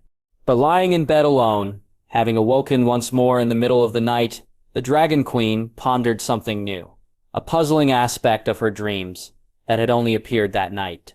Something nestled in the middle of the snow, one that blended in, but one she just simply noticed, as if she knew it was there. A wolf, a large white wolf, collapsed in the middle of a blizzard. A sword rested beside it, caked with dried blood of battles long fought. She could hear it whimper in pain, a pain that made her want to reach out and comfort the poor beast. But when Daenerys had waded through the snow, it vanished, a white light spreading through its chest. Waking left her cold as usual, but with an empty feeling this time, a feeling of loss, of grief. Sighing, Daenerys rose. No sense dwelling on it now. It was only a dream, although something told her to remember this one. Sometimes her dreams came true. It was a sight to see. Seemingly thousands of wildlings stood on the shore, waiting from end to end, hemmed in by towering cliffs that sheltered it from the harsh winds of winter. The beach was full. Thousands of eyes, all trained upon the small skiff, holding few, but among those few, men critical to deciding the fate of the world. Had the wildlings cared for titles and nobility, they would have been impressed that they warranted such attention. Instead, most of them sent arresting gazes, being as though the appearance of all these ships were largely uninvited. The glimpse of wild, ginger hair at the van of the skiff raised eyebrows, but changed nothing. Tormund stood up in the boat, grumbling, I haven't been back in a while. These fuckers probably thought I died fighting. No one made to respond as their small boat reached the beach. It came to skid against the sand. The wildlings didn't immediately attack them, which honestly surprised the Stay King and his cohorts. Stannis kept a firm hand on his sword all the way. His steely gaze was clearly unsure of what's to come. Tormund hopped off the boat into the shallow water as the other skiffs from the Baratheon ships made land. Jon followed suit, Stannis, and Davos trailing. They stood in front of the crowd, all is silent. The red-headed wildling spoke up. We're here to see the council. Then he started towards the crowd. Jon looked back to Stannis and Davos, tightening the strap of his bag of dragonglass around his back. We may be fools for trusting him, but he's our only chance now. With that, he followed Tormund. I hope you're right about him, Sir Davos, Stannis said, flaring his nostrils towards Jon. Davos nodded. I believe, your grace. Then they went after Jon, a number of Baratheon bannermen trailing their king as well. The wildlings parted for Tormund, their eyes flickered on him for a few seconds, and then bore holes into the rest of their visitors. Jon picked up the pace to catch up to Tormund, clasping him on the shoulder to get his attention. What are we doing, Tormund? Tormund grumbled somewhat angrily, so Jon retracted his hand. Then he said, they'll gather the elders. We'll be able to talk to them. Jon made to reply, but stopped once he saw more wildlings coming directly at them. A whole pack of them, and they didn't look happy. He and Tormund halted as they approached. Once they neared, Jon recognized one of them up front, a big wildling with the skull of a man hiding his face, a long staff-like weapon in his hands. Tormund stepped up to the man. Jon half expected a brawl to break out, but they greeted each other instead. "Lord of Bones," Tormund said, with a raise of an eyebrow. "Been a while since I last saw you." The bigger wildling didn't look fazed, even appearing to ignore Tormund. Instead, he raised his staff up to Jon and said, "The last time I saw you, this one was your prisoner. It's the other way around now." "I'm no prisoner," Tormund growled, raising his hands up. "You see any chains here? We're just here to talk. Gather the elders. You don't give the orders around here, not anymore." Tormund moved closer. "Listen to me." The Lord of Bones cut in. "What the fuck happened to you? Where's Tormund Giantsbane? I don't see him here." "War," Tormund drawled, with a shrug. "You call that war?" The Lord of Bones scoffed. "Largest and best army the North has ever seen, cut to pieces by a southern king." The rock beneath their feet shifted as Stannis moved forward, hand on his sword. By this southern king, his head was held high, pride and arrogance tinging his voice. Jon silently sighed. This wasn't going to go well. The Lord of Bones' scowl was even seen through his mask. He roared, "Who the fuck's that?" Sarder Davos cleared his throat. "Stannis Baratheon, first of his name, rightful king of the Seven Kingdoms." The wildlings around gasped, even pulled swords and raised their axes. Some even surged forward, only to be pushed back by Baratheon men in an impromptu shield wall. Loud yelling filled the air, as it all appeared that there would be an all-out slaughter than a rescue. Stannis shook his head, glaring at Davos. When Jon stomped his foot, bellowing out, "We're not here to fight. Everyone stop." He pushed forward, shoving his way through the Baratheon guards.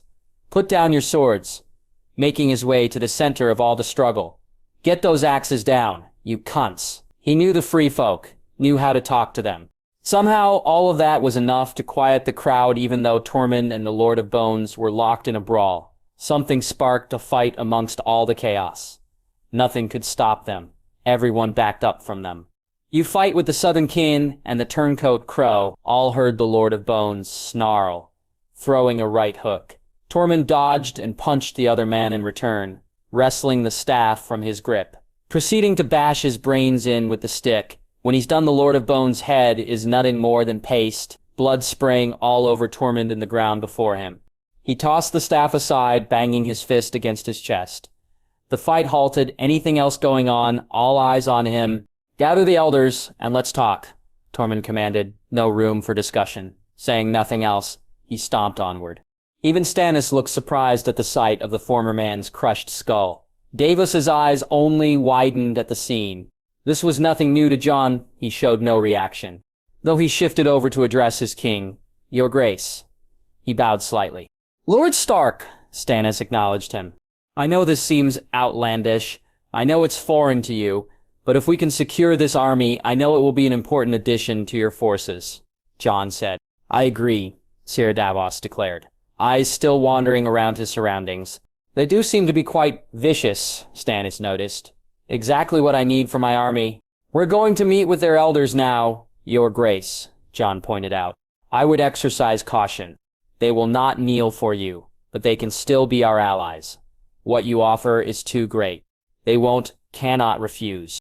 Stannis exhaled, realizing what Jon's saying may be useful to remember. The sheer number of wildlings here would be a helpful addition. Their forces would vastly outnumber the Boltons. If they wouldn't bend the knee, he would have to accept mere fealty. Everyone gathered in a large tent, around a bonfire. The flames cascaded through a flume at the top. All the wildling elders stood on the far side, a wooden platform above covering them in darkness, though the fire illuminated their faces. 4 large wooden pillars held it all up. Many people leaned against these tents. Jon and Davos resided near the exit, in case a quick exodus became necessary. A fight was out of the question. The wildlings surrounded them. They'd be killed in minutes. A random wildling in the back called out, "Who let these pricks in? They're our fucking enemies." Hearing that, some others started stomping their feet in agreement. "We are not," Jon responded to the noise, stepping up. "We are not here to destroy you. That's not what this is about. This is about the survival of your people." "Survival?" a large then scoffed. "What the fuck are you talking about, Crow?" "I'm no Crow. Not anymore," Jon scowled. King Stannis' voice filled the tent. "My offer is simple. Pledge to fight with me. Here, now, against the Boltons. In return, I offer you lands to lay your claim to. Lands large enough for all of you to settle in, lands you can farm. It's a fair offer, Davos echoed as king. It's your only offer, your only chance, Jon grimaced, watching the disgust in the chieftains' faces. The White Walkers are coming. You all know that. You've seen them just as I have. This is your chance at survival. All of you can have that safety you desire. Get on the right side of the wall, the way it should have been. That wall was built to keep us out, a wildling woman spoke up. Seated by the fire. Since when do you fucks care if we live? The Then said. Normally we wouldn't, Stannis scowled. In normal times, Jon said. But as well all know these aren't normal times, he motioned to Stannis. A southern king stands before you, the first southern king to journey beyond the wall in 1,000 years. He wouldn't be here if this wasn't serious. Then he removed his satchel. Together we can defeat the White Walkers. Defeat them? The same woman laughed. Maybe running or hiding is a better option. Jon handed the bag to her. When she didn't immediately take it, he said, It's not a trick. If we wanted to murder you, we certainly wouldn't have entered this damn tent. Reluctantly, the woman took it. Jon added, Dragonglass. We recovered this some time ago. Eagerly, the woman opened the bag and looked inside. Sticking her hand inside, she returned with a shard of dragonglass in the form of a dagger. She passed the bag along to a wildling next to her who did the same as her. A man of the Night's Watch had used one of those to kill a White Walker. You saw this? I wasn't there, but I trust the man with my life, and several wildlings were present when he did this, and can attest to it. He paused. Not feeling it necessary to mention the wildling in question was essentially Sam's lover and her child, as other wildlings examined the dragonglass. Come with us, and we'll share these weapons. I'm sorry if this seems too good to be true, the woman said. We're just given land. If you fight for me, Stannis corrected. Where's Mance? The Then asked. Jon froze, realizing these people had no idea what had happened to their king. He frowned before he spoke. I put an arrow through his heart. It all came unglued then. Any wildling sitting rose and surged towards Jon, with Tormund hadn't blocked them with his form. They may have torn Jon to pieces. Hey, back the fuck up, Tormund said. We should kill them. Send them back to where they came from.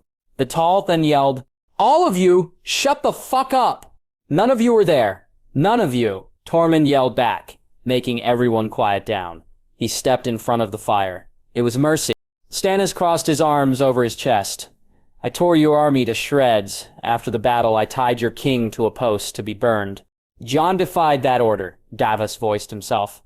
The arrow was mercy. It's true, Tormund sighed, as much as the words hurt him to utter. We do the same to captured chieftains. Mance knew what would happen and accepted the flames, but this crow gave him mercy. Instead of being punished, the southern king rewarded him with a castle. Incredulous, the head then's eyes widened at Tormund. You brought the men responsible for killing our king here, because he had to, Jon said, moving forward, adding his voice to the commotion. Tormund knew it was the only chance for him, and all of you.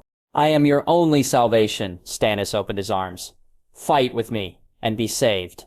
With you, the Then spat. The man who burned Mance? Fuck off. Many other wildlings agreed with this sentiment, adding their voices. Soon the tent became loud. Jon hung his head, but then he turned to Tormund. His stare told the man all it needed to. For a few moments, they just looked at each other. But then Tormund moved up and yelled, Quiet the fuck down. Shut up. His voice contained a commanding tone, and the wildlings obeyed. When it all went silent, Tormund looked at Jon and nodded. They weren't friends, but they both knew the importance of this moment. I knew Mance Rayder, Jon said. I did. I came to know him well, and he didn't want a war. He shook his head. He just wanted safety for his people. He's gone now, but don't let his life have been for nothing. You can have what he wanted for you, here and now. He pointed to the earth below him. Right now, he wanted a new life for all of you. We are prepared to give you that. Fight for me, and I'll provide the lands. I swear it, Stannis added. As long as you swear it first. How can we trust you? Do so if you can, Jon shrugged. If not, we are your only chance. No one else is coming for you, except the dead. What happens when the dead do come? Someone in the back asked. When the dead come, I'll defeat them as I will defeat the Boltons and the Lannisters with no mercy, Stannis answered. Melisandre's vision of a man fighting a great battle in the snow was always close to his thoughts. He was the man in the vision. He knew it. "You will fight with us then as well," Jon said. "That's a given." "It took courage to do what Jon Snow, Stark, did," Tormund said. "That's what we need now. Courage. We need the courage to make peace with these men. I know they killed our king. I know you want to murder them, but that gets fucking nowhere. We do that, and then the walkers come here first, and we're wiped out. It'd be the end of us forever." "Think of your children now," Davos chimed in. "They'll never have children of their own if we don't band together." Jon finished for Davos. "Fight with King Stannis now, so you can live. Then, when the long night comes, together, maybe we can stand a chance. But only together. Maybe then it still won't be enough. But we'll give those ice fuckers a fight." After that, it went quiet. Everyone just looked around at each other. The wildlings looked for something that could truly make all of this true. Jon just hoped that this is enough for them. "You vouch for these men, Tormund?"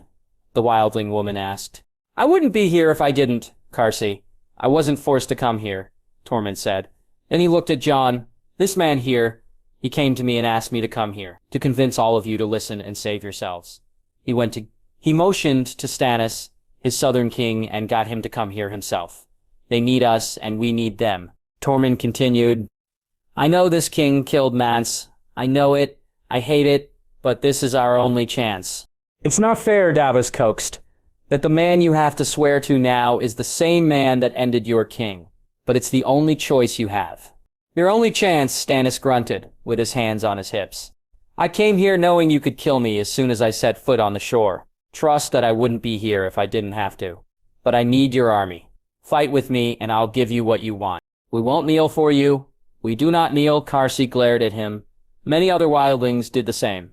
"We came here knowing that," Jon said. "I lived with you, slept and ate and fought with all of you. I loved among you. I would never ask you to forfeit your honor by kneeling. King Stannis will accept a pledge of fealty." The woman Jon now knew to be called Cersei moved toward him, saying, "I don't trust you yet." Then she looked at Stannis. "I'll never trust him." Finally, her eyes landed on Tormund. "But I trust you, Tormund. If you say this is what we must do, if this is the way, then we're with you." Tormund bobbed his head up and down. "This is it. This is the way." Another wildling leader spoke up. "As much as it pains me to say, let's go with them. I'm with Tormund. If we stay here, we're dead. At least with the Southern King, we have a chance." After that, the head then moved towards Jon, who back up, hand instinctively going to Longclaw. "Keep that new life you want to give us. Keep your fucking dragon glass. You and your fucking king are our enemies. You're a fucking crow. You've always been our enemy, you'll always be our enemy." He regarded the room. "As soon as you get on their boats, they'll slit your fucking throats, toss you in the sea." Then he walked past Jon towards the exit of the tent. Many wildlings followed. All the wildlings that wished to leave gathered by the shore, piling into the rowboats. More of them than can count lined up to hop on a boat. As soon as one arrived, it left just as quick. The prospect of salvation sounded too sweet to some. The chance to leave the cold north, those who balked at it were just too proud. Those who wanted to stay wandered around their homes or scattered outside Hardhome's walls, watching on in disgust as their friends take the easy way out. Jim stands side by side with Tormund, watching the wildlings line up to leave, both of them feeling somewhat accomplished, though Jon's eyes scanned over the crowd in front of him. Many for sure, but not all of them. He asked Tormund, "How many are coming?" 6,000. Tormund lifted a child into the waiting arms of a mother in one of the boats and said, "I'm not good at counting." "How many?" Jon repeated himself. "I don't know," Tormund grumbled. "Something like that. The rest will come around. The food they have is running out. These lands aren't fertile and there's nothing to hunt." "We're leaving too many behind," Jon sighed. "The free folk are too proud. You know, they don't like kneeling. It took Mance 20 years to get these fucks together," Tormund told him. After that, all was fine. Boats kept coming in and going out. Stannis stood by Davos, just in front of Jon.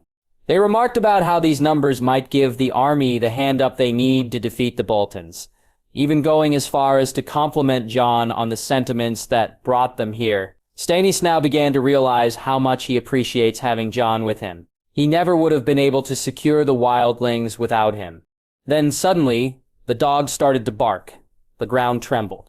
Something is going on outside the wooden gates of the settlement. People start pouring in from outside by the hundreds. They're being driven away from something. It's so loud all eyes are set in that direction, deep in his belly. Jon feels like he knows exactly what is happening.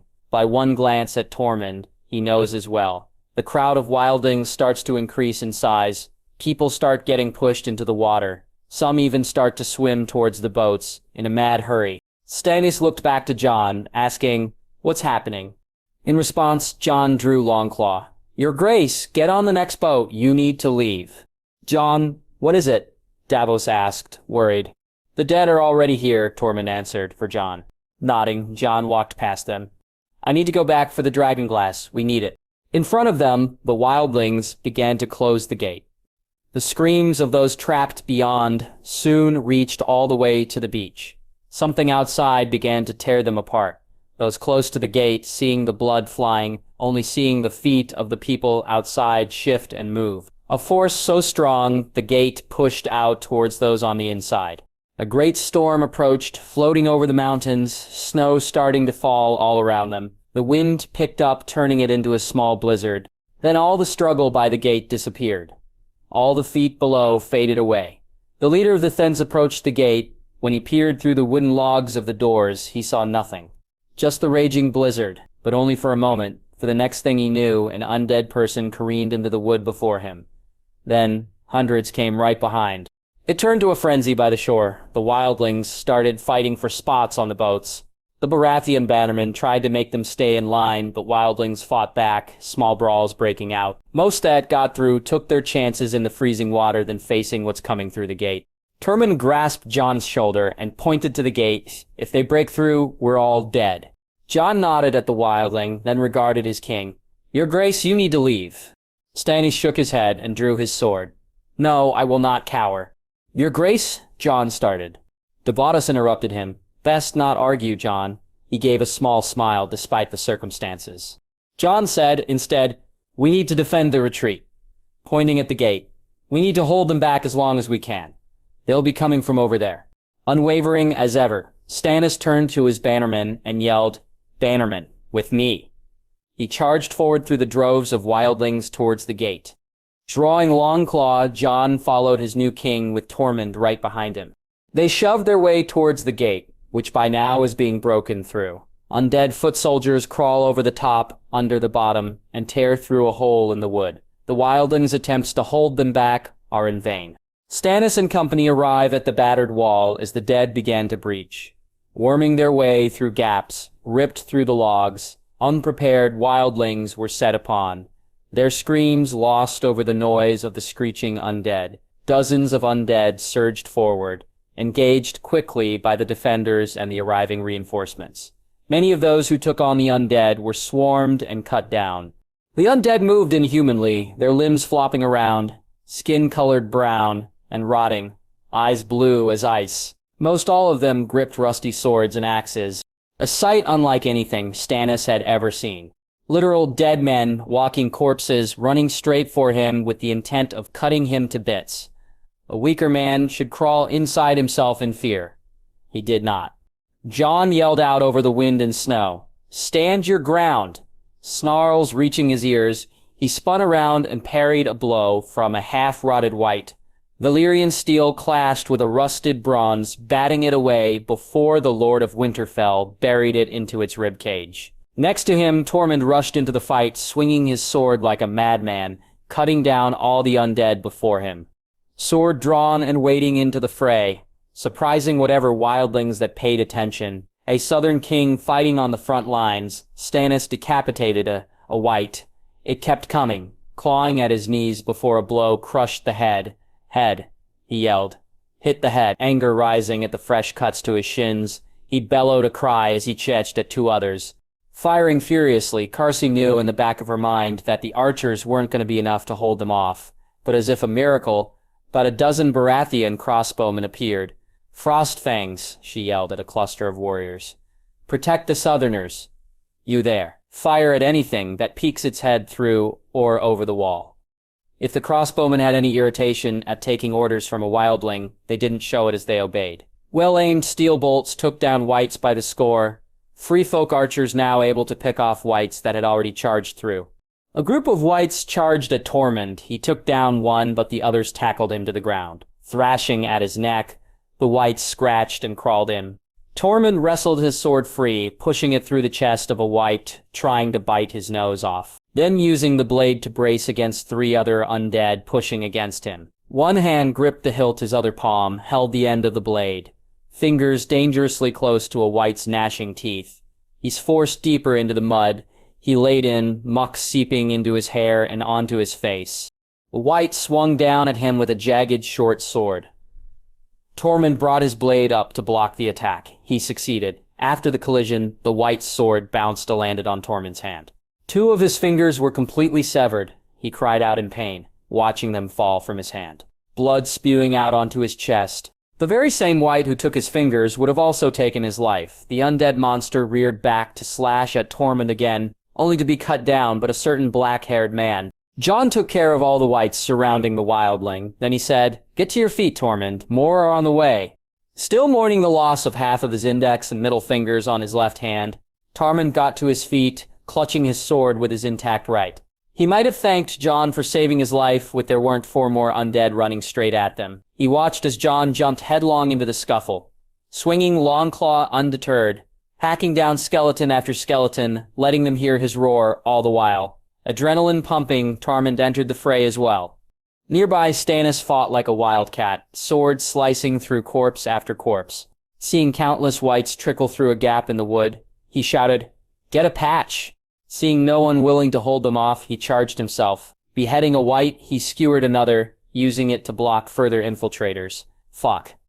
Stannis yelled, muscles straining to keep back the tide, until finally, 6 wildlings arrived with a large slab of stone to block it off permanently. Breathing heavy, Stannis backed up, watching as the wildlings pushed their bodies against the stone, trying to hold the undead back. Nonetheless, droves of undead kept tearing through the wooden logs of the gate. Yet now there is a momentary lull in the action. Jon runs over to Stannis. "My king, are you hurt?" "I'm fine," Stannis replied, though clearly physically harmed, and his body worn out. "I'm going for the dragon glass now, while I have a chance," Jon told him. "I'll come with you."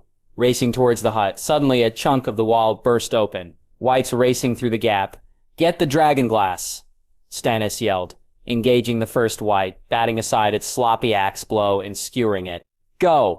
Darting into the hut, Jon found the fire at the center having spread throughout the whole structure. Heat surrounding him, looking everywhere for the sack. Suddenly, the building heat disappeared, icy tendrils forming on the walls around him. Turning, Jon came face to face with one of them. Another, a White Walker. He barely had been able to turn before the White Walker had his ice spear out, headbutting Jon and sending him sprawling. Catching his bearings, he lashed out with Longclaw, but the Walker was agile, dodging the blade. Spinning, the spear point slashed alongside Jon's chest, leaving a shallow but long gash. A kick to the stomach sent him falling to the ground, Longclaw flying from his grip, clattering against the dirt. Watching Jon tumble to the floor of the hut, crying out in pain, the White Walker began to follow when something else caught his attention. A single man outside, fighting like a saber-toothed cat against over a dozen corpses. One of the monster's instincts recognized. A king, emotionless eyes blazing with cold fire, he abandoned the burning hut in search of his new target. Coughing, acrid smoke searing his nostrils, Jon heaved himself to his feet, running his hand over his wound. His chest burned from pain, blood soaking his tunic. "Get back in the fight, Stark," yelled a voice that sounded a lot like Jerry Mormont. His hand wavered as he got Longclaw back, clenched tightly in his hand. He looked at the sack of dragon glass spearheads and daggers, draped in flame all around. For a moment he hesitated, fearful of the flames. But such fear was drowned in a surge of confidence, of determination. He knew they need those weapons. Steeling himself, he charged into the flames.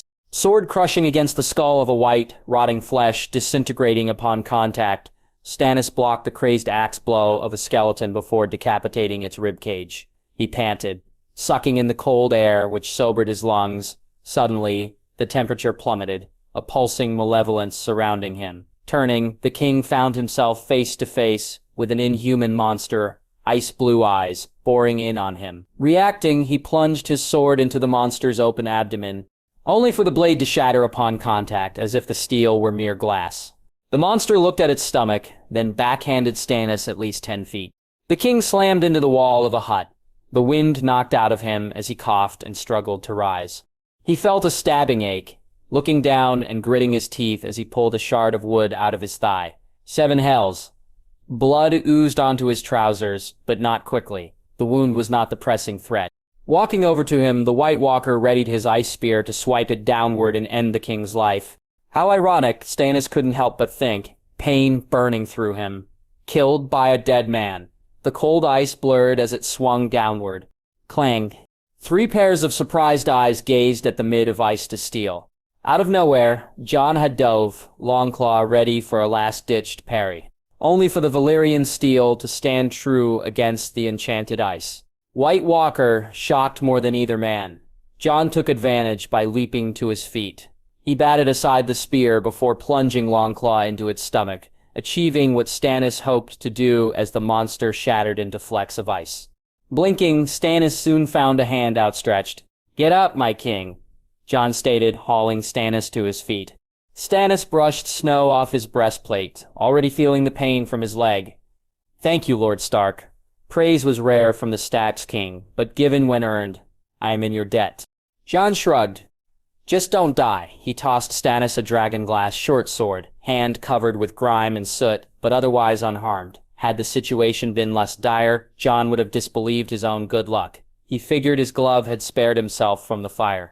"Watch out, you cunts." At Tormund's snarling warning, Jon and Stannis looked up the massive cliff walls to see 5 horsemen, each resting on their mounts over 20 feet apart from the other.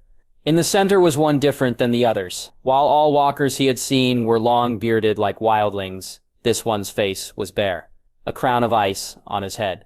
The Night King, the one the free folk had so feared. Staring down, meeting Jon's eyes, he raised a single finger, pointing forth as a booming snarl resonated behind him. It was enough for Jon. "Run," he screamed, just as a horde of dead charged over the cliff face.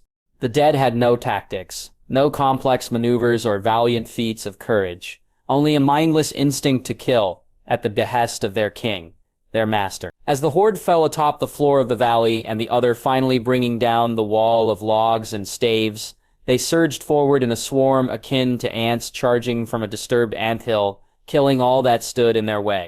And the living broke, fleeing frantically towards the hope of salvation on the shore. Jon literally manhandled Stannis through the broken shacks and bloody melees, wound to his legs, slowing him down. Tormund threw his axe at a charging wight as he too ran for his life. Carsey was nearly set upon by a group of undead children, when one bellowing an ancient battle cry batted them aside with a burning log. Using his size and strength, the giant acted as a one-man army to hold the rear, as the final among the living sprinted towards the last boat. "Come on," Davos yelled, gesturing like a madman as he saw his King Jon and the last 2 wildlings appeared into view. "Get over here." His heart was pounding.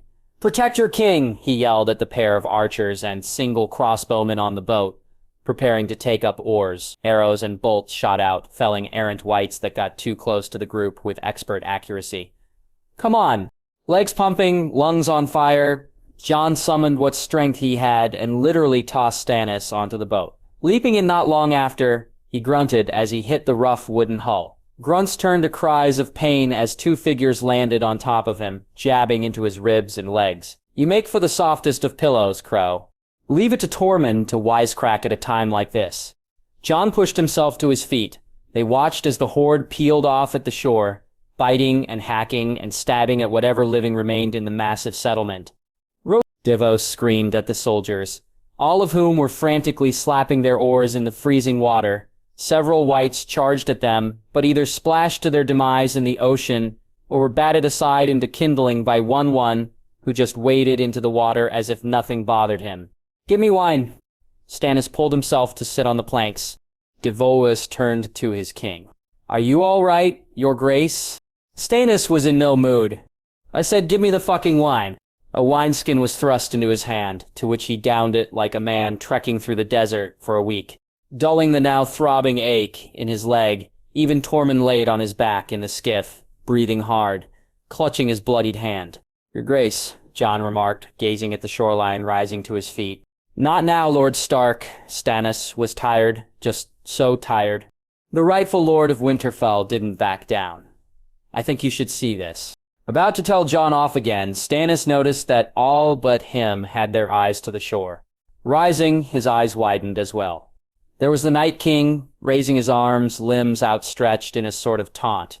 All around him, thousands of dead wildlings simply rose, whites all. Closed eyes opened again, turning a pale blue. Thousands of blue eyes locked onto the retreating skiffs, empty stares, but nonetheless murderous. Jon straightened, feeling the cold gaze of the Night King. As freezing as his body already felt, somehow now feeling like all the warmth retreated from his body. Aboard the ships, all stared at the undead horde, Baratheon soldiers, rescued wildlings, stormlands, sailors, usse, pirates, and merchantmen manning the ships. All couldn't believe the sheer horror of what they were seeing. An ancient, legendary evil now in the flesh, ready, willing, and able to slaughter anyone and anything that stood in its way, quite sobering. Deep in the bowels of the flagship of the Stormlands fleet, the Lady Melisandre was the one man not staring at the shore. Instead, she watched the flames flickering within the large brazier in the middle of her cabin, in disbelief. The swirling clouds sent her below decks, to gaze at the fire to deduce the Lord of Light's secrets, as the night's terrors finally charged forth, to find clues for how her lord was to vanquish the long night from existence. But the only vision exploded in a cloud of fire and smoke near the end of the battle. One of a figure, not Stannis, but Jon Stark, swinging his Valyrian steel sword and vanquishing a demon himself. Jon Stark, the man the flames presented to her. She stared at the flames, mind blank, as she pondered the meaning of the Lord of Light's latest message. What was her lord trying to tell her about Jon Stark? Clenching his teeth, Jon bit back the cry of pain, as the wound to his chest stung with the stings of 1,000 wasps. "Hold still, Jon Stark," stated the Red Woman, needle and thread stabbing through the edges of the deep cut. "This will take time to finish." When Melisandre had offered to stitch his chest, he immediately wanted to decline. But she insisted, using her cryptic way of speaking. Of course, they had escaped with their lives, but not without consequences. Jon and Stannis were injured, along with many other wildlings and bannermen. Preliminary assessments between Carsey, Tormund, and Davos found 12,000 wildlings had been rescued by the entirety of the Baratheon fleet. Of that, 4,000 could be counted on as fully combat-ready at that point. The rest were women, children, the elderly, or in various stages of wounded. Stannis seemed to lament mostly on this point. Jon and Davos, the Onion Knight, shaken up to the point of collapse, were far more worried that tens of thousands of wildlings were now added to the army of the dead. But the wall kept them out. They had time. How much time? Jon couldn't help but wonder. The wall had held them out for thousands of years. Could it still continue to hold them back? Supposing they didn't have any way of getting past the wall. Having just fought them, Jon's mind stayed on the White Walker threat. He knew that Stannis wanted to move against Winterfell now, which he knew he needed to do himself.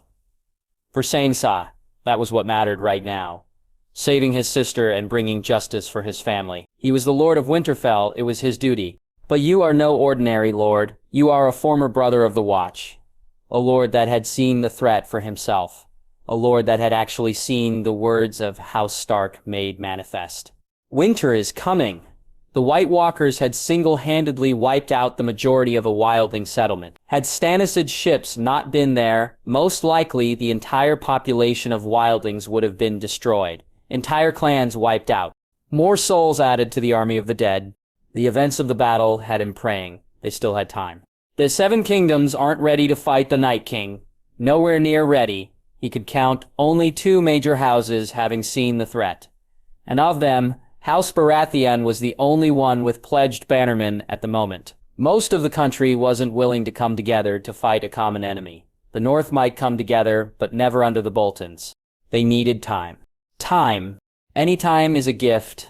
Jon needed time, enough of it, for him to defeat the Boltons, to help Stannis take the Iron Throne. The Stag King has seen the Night King. He knows the threat. from the throne, he'd be able to unite everyone to fight together for once. That was their only chance.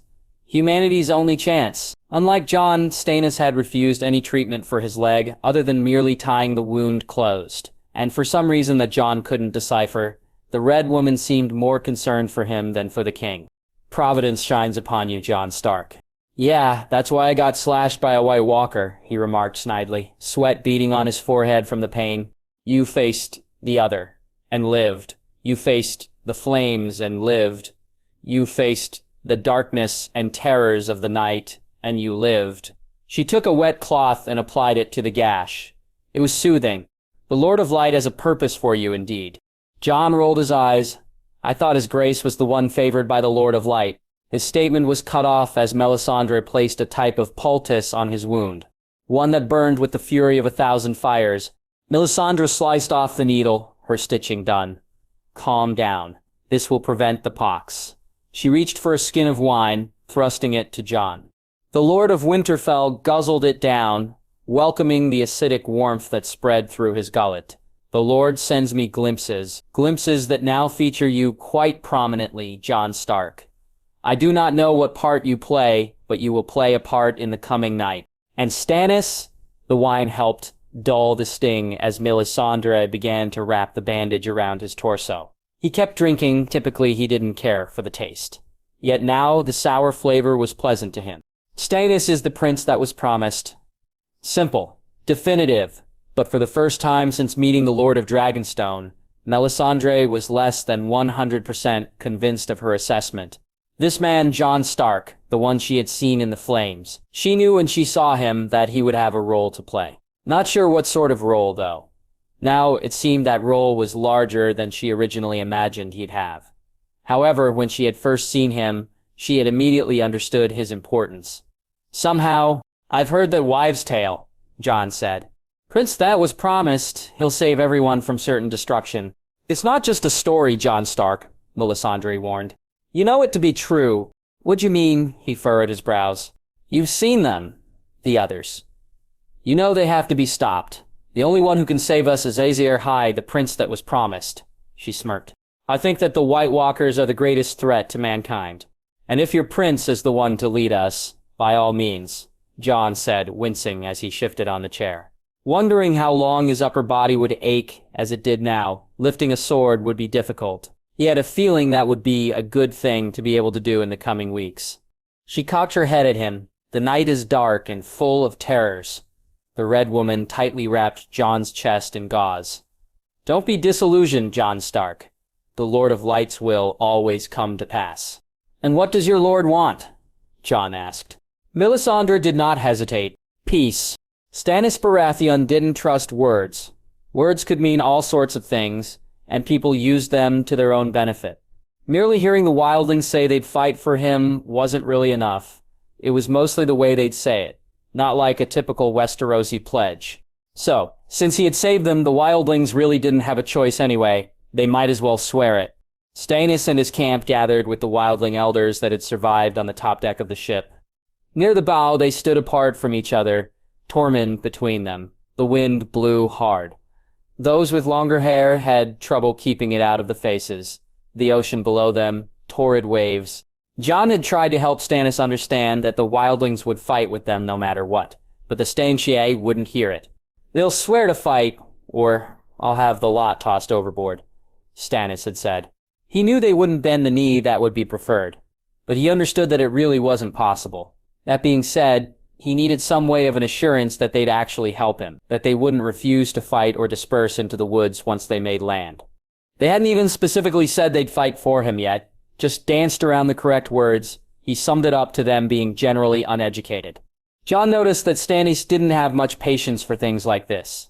Corcy stood among her people. Tormund moved in to say a few words to them. Most of the wildlings seemed open to this, some not so sure. Stannis had sentenced their king to death. They hadn't forgotten that, and likely would never. Jon leaned towards Stannis. My king, the wildlings will fight. I've heard it enough from you, Stannis interrupted him, sending a glare, hiding the stabbing agony that burned within his thigh. Then his gaze returned to the wildlings across from him. I need to hear it from them. Corcy stepped up before she could speak. Davos did, saying, "Do you speak for your people as a whole?" She nodded. "I do." Closing her eyes, thinking of her children, she pushed aside her pride. With Mance Rayder dead, and many other chieftains dead at Hardhome, Tormund and I are bound to speak for our people. We pledge our spears and blades to the Southern King. Slowly, Stannis stepped forward, his wounded leg clearly still bothering him, limping slightly, though he wouldn't let on. His gaze settled on Carsey. "I, Stannis Baratheon, first of my name, right king of the Seven Kingdoms, protector of the realm, accept your pledge of fealty, and I vow that once the fighting is done in the north, the Wilding clans will be allowed land to reside in near the gift." Carsey looked back to Tormund, who just shrugged. If not for the whistling of the wind, one could have heard Stannis' words fly over their heads. Jon noticed this, moving up. "King Stannis promises that he will deliver the lands to you after the Boltons are defeated." Tormund pursed his lips, then said, "Why didn't he just say that then?" Some of his cohorts behind him nodding and talking amongst themselves. Trying to chuckle, Jon replied, "It's just the formal way of doing things in Westeros." Feeling slighted, the stag grumbled, wrapping himself tighter in his fur-lined cloak. He motioned at Jon. "Lord Stark, follow me." Glancing at Davos for a moment, Jon nodded and stepped into place behind his king. Sir Davos watched them shift down the steps of the bow, frowning slightly. Then he turned back to Wilding. He ambled over, intent on further discussion. As they walked deeper into the innards of the galleon, Jon noticed that Stannis' limp only worsened. Free from the need to appear strong, he began to grimace more, to lean on his cane as they made his way towards his chambers. "Your Grace," Jon said, keeping his hands at the ready to keep the king from falling if need be. "Have you seen a master?" "I'll be fine," was the gruff response. "Perhaps the Lady Melisandre—" "I said I'll be fine." The tone was curt, not a shout, but without room to continue. Sighing, Jon dropped the matter. A guard bowed in front of them, opening the door to the king's cabin. As it closed behind him, Jon watched as Stannis removed his cloak and hobbled towards a chair by the fire. "Lord Stark, I failed to properly thank you for saving me during the battle." Once his king sat, Jon availed himself to a seat beside him. "You are my king, your grace. It was my duty." Stannis waved him off. "If I am to punish treason and failure, then I must reward loyalty and success." He grimaced, teeth clenching as he pressed against his thigh. "Had you not been there, I would have had worse than a limp. Ser Davos told me you would be a loyal ally, and he did not disappoint. Tyker Davos is a good man. He'll serve you well on your small council in the capital. Honest men such as his father Eddard Stark, Maester Aemon, or the Onion Knight were few and far between. The War of the Five Kings largely proved that, looking back upon his king, Jon saw a particular look in Stannis, a far-off gaze, one the grizzled veterans at Castle Black called a 1,000-yard stare, at the crackling flames within the hearth.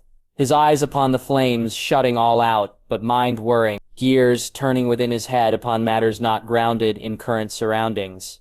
"Your Grace?" Baratheon blue eyes reflecting the flames, orange tongues dancing in an intricate melee. Stannis moved not, released not a sound apart from soft breaths. Reflecting, thinking, channeling the close to unbearable pain from his leg into himself and his will. "I have known the Lady Melisandre for years, Lord Stark." The words were sudden. Jon startled slightly by the abrupt manner in which Stannis spoke them. Hard as ever, there was a quiet about them. Words almost a murmur. "I have only known her for a short while, but she is quite a presence." Attempt at calming humor lost on Stannis, the king continued. "She believes in me, supports me with a zeal bordering on worship, calls me the savior, the prince that was promised, claims that I will fight the defining battle in the snow that will rescue humanity from the dark, terrible night." Jen leaned back in his chair, merely listening. "I have seen what she can do, the magic she possesses, the miracles she can perform. I'll take your word for it, your grace. Having seen giants, men that could change skins, ice monsters that could raise the dead, Jon would never doubt the mystic powers again. Melisandre was one of them. Even seeing all of that, a tinge of derision framed his voice. Even seeing such power, such miracles, dark, terrifying, murderous miracles, part of me did not believe her. Framed in the humility of a second son, he chuckled dryly. laugh not reaching his eyes. I left the grandiosity to Robert, the ambition above one's station to Rinley. I seek what I seek because it's mine by right and my destiny by duty. No more and no less. I could have chosen a far worse king to pledge to.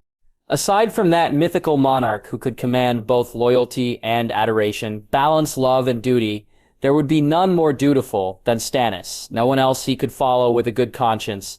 But after what I've seen, his eyes glowed orange, reflecting the flames, fighting the demons of all seven hells, watching the eyes of the scourge of the earth as he raised the dead, fists clenched, revelation shining throughout his expression. Stannis straightened. There is no doubt in my mind anymore. Fate brought me to the north. Through Ser Davos and Melisandre, I was there to save Castle Black. I was there to save the wildlings. He smacked his chest. I was there, me. You were, Your Grace. Jon shifted, slightly uncomfortable. Your presence turned the tide, saved thousands from becoming meat in the Night King's army. Stannis turned, eyes boring into Jon. Don't you see, Lord Stark? It is all preordained. The loss at Blackwater, all was preordained. The expression flashed manic, as if the dour king was filled with an almost otherworldly energy. I cannot believe I didn't see it before. I was supposed to lose so that I would come here. This day to see the true threat, to see my true purpose.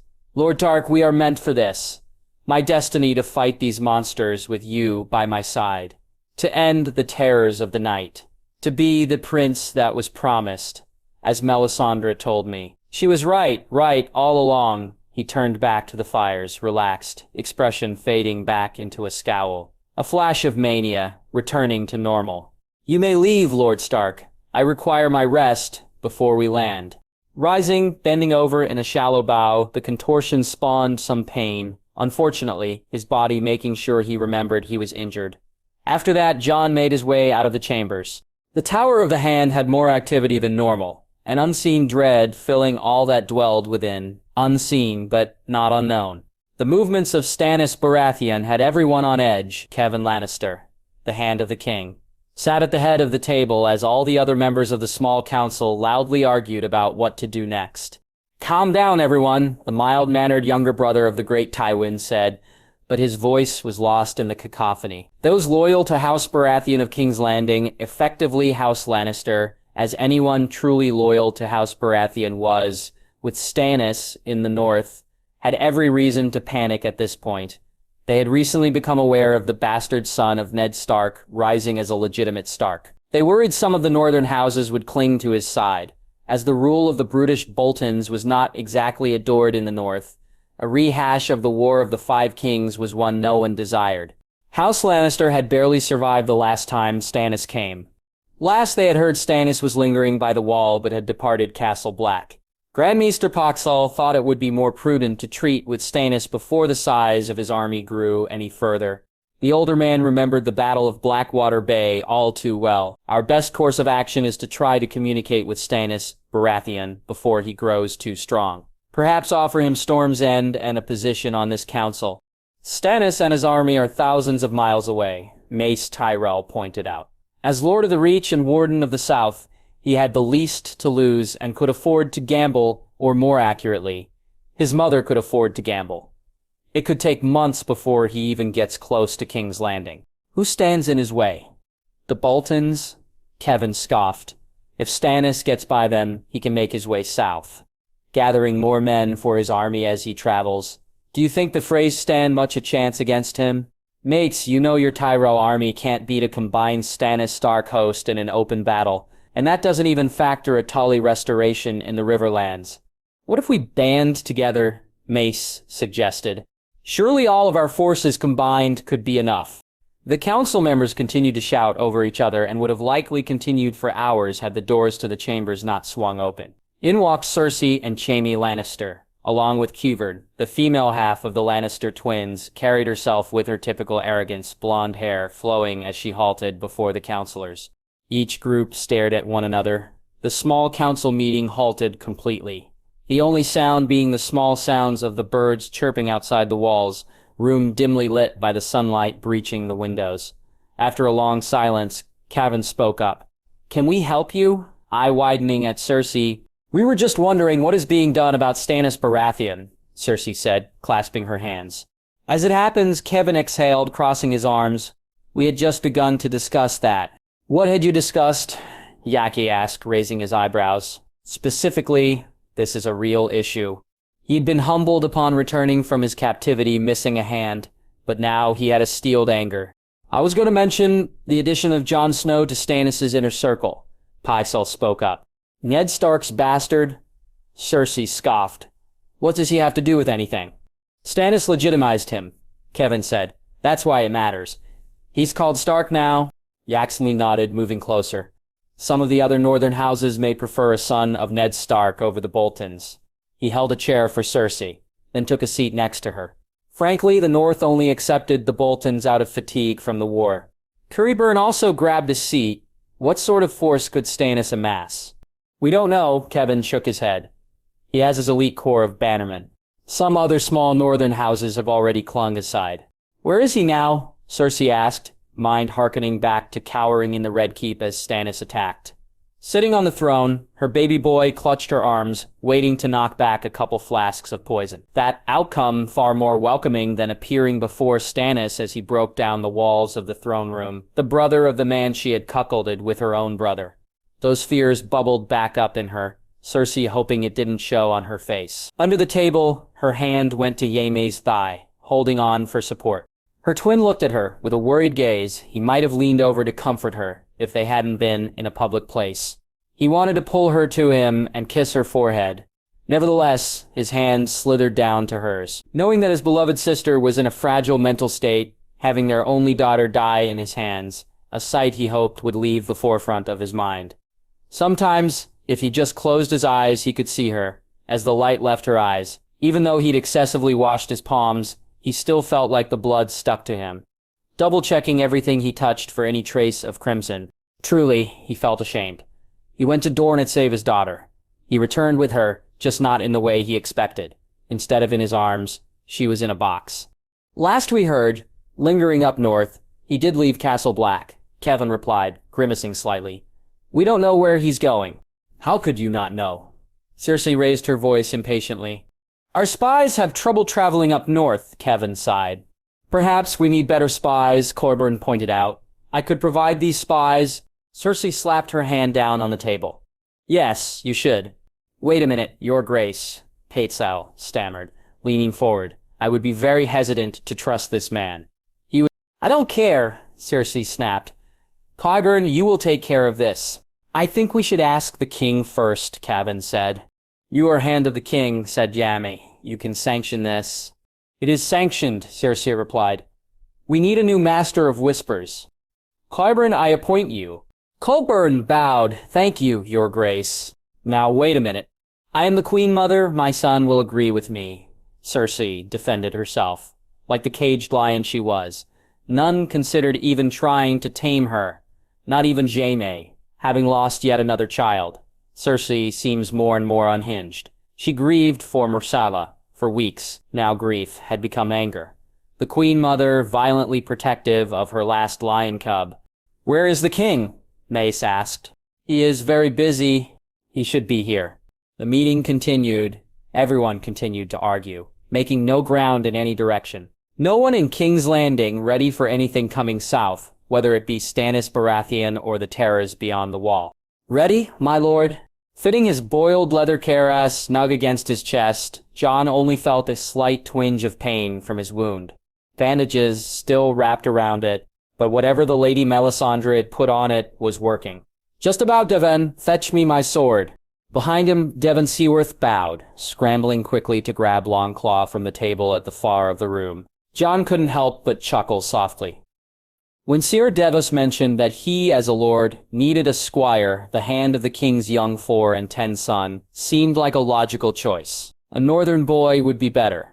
You don't have the north yet. The boy was eager, and choosing him would only cement his relationship with the hand. Jon hadn't spent much time with the royal family, but he could tell Queen Saxley's didn't like him. Her look was the same as Lady Stark's from his childhood. A look Jon could identify anywhere. With the Red Woman in Davos on his side, however, Jon wasn't worried. Politics, fucking palace intrigue. Devon fastening his scabbard to his hip, Jon finished with a sharp bun to hold in his hair.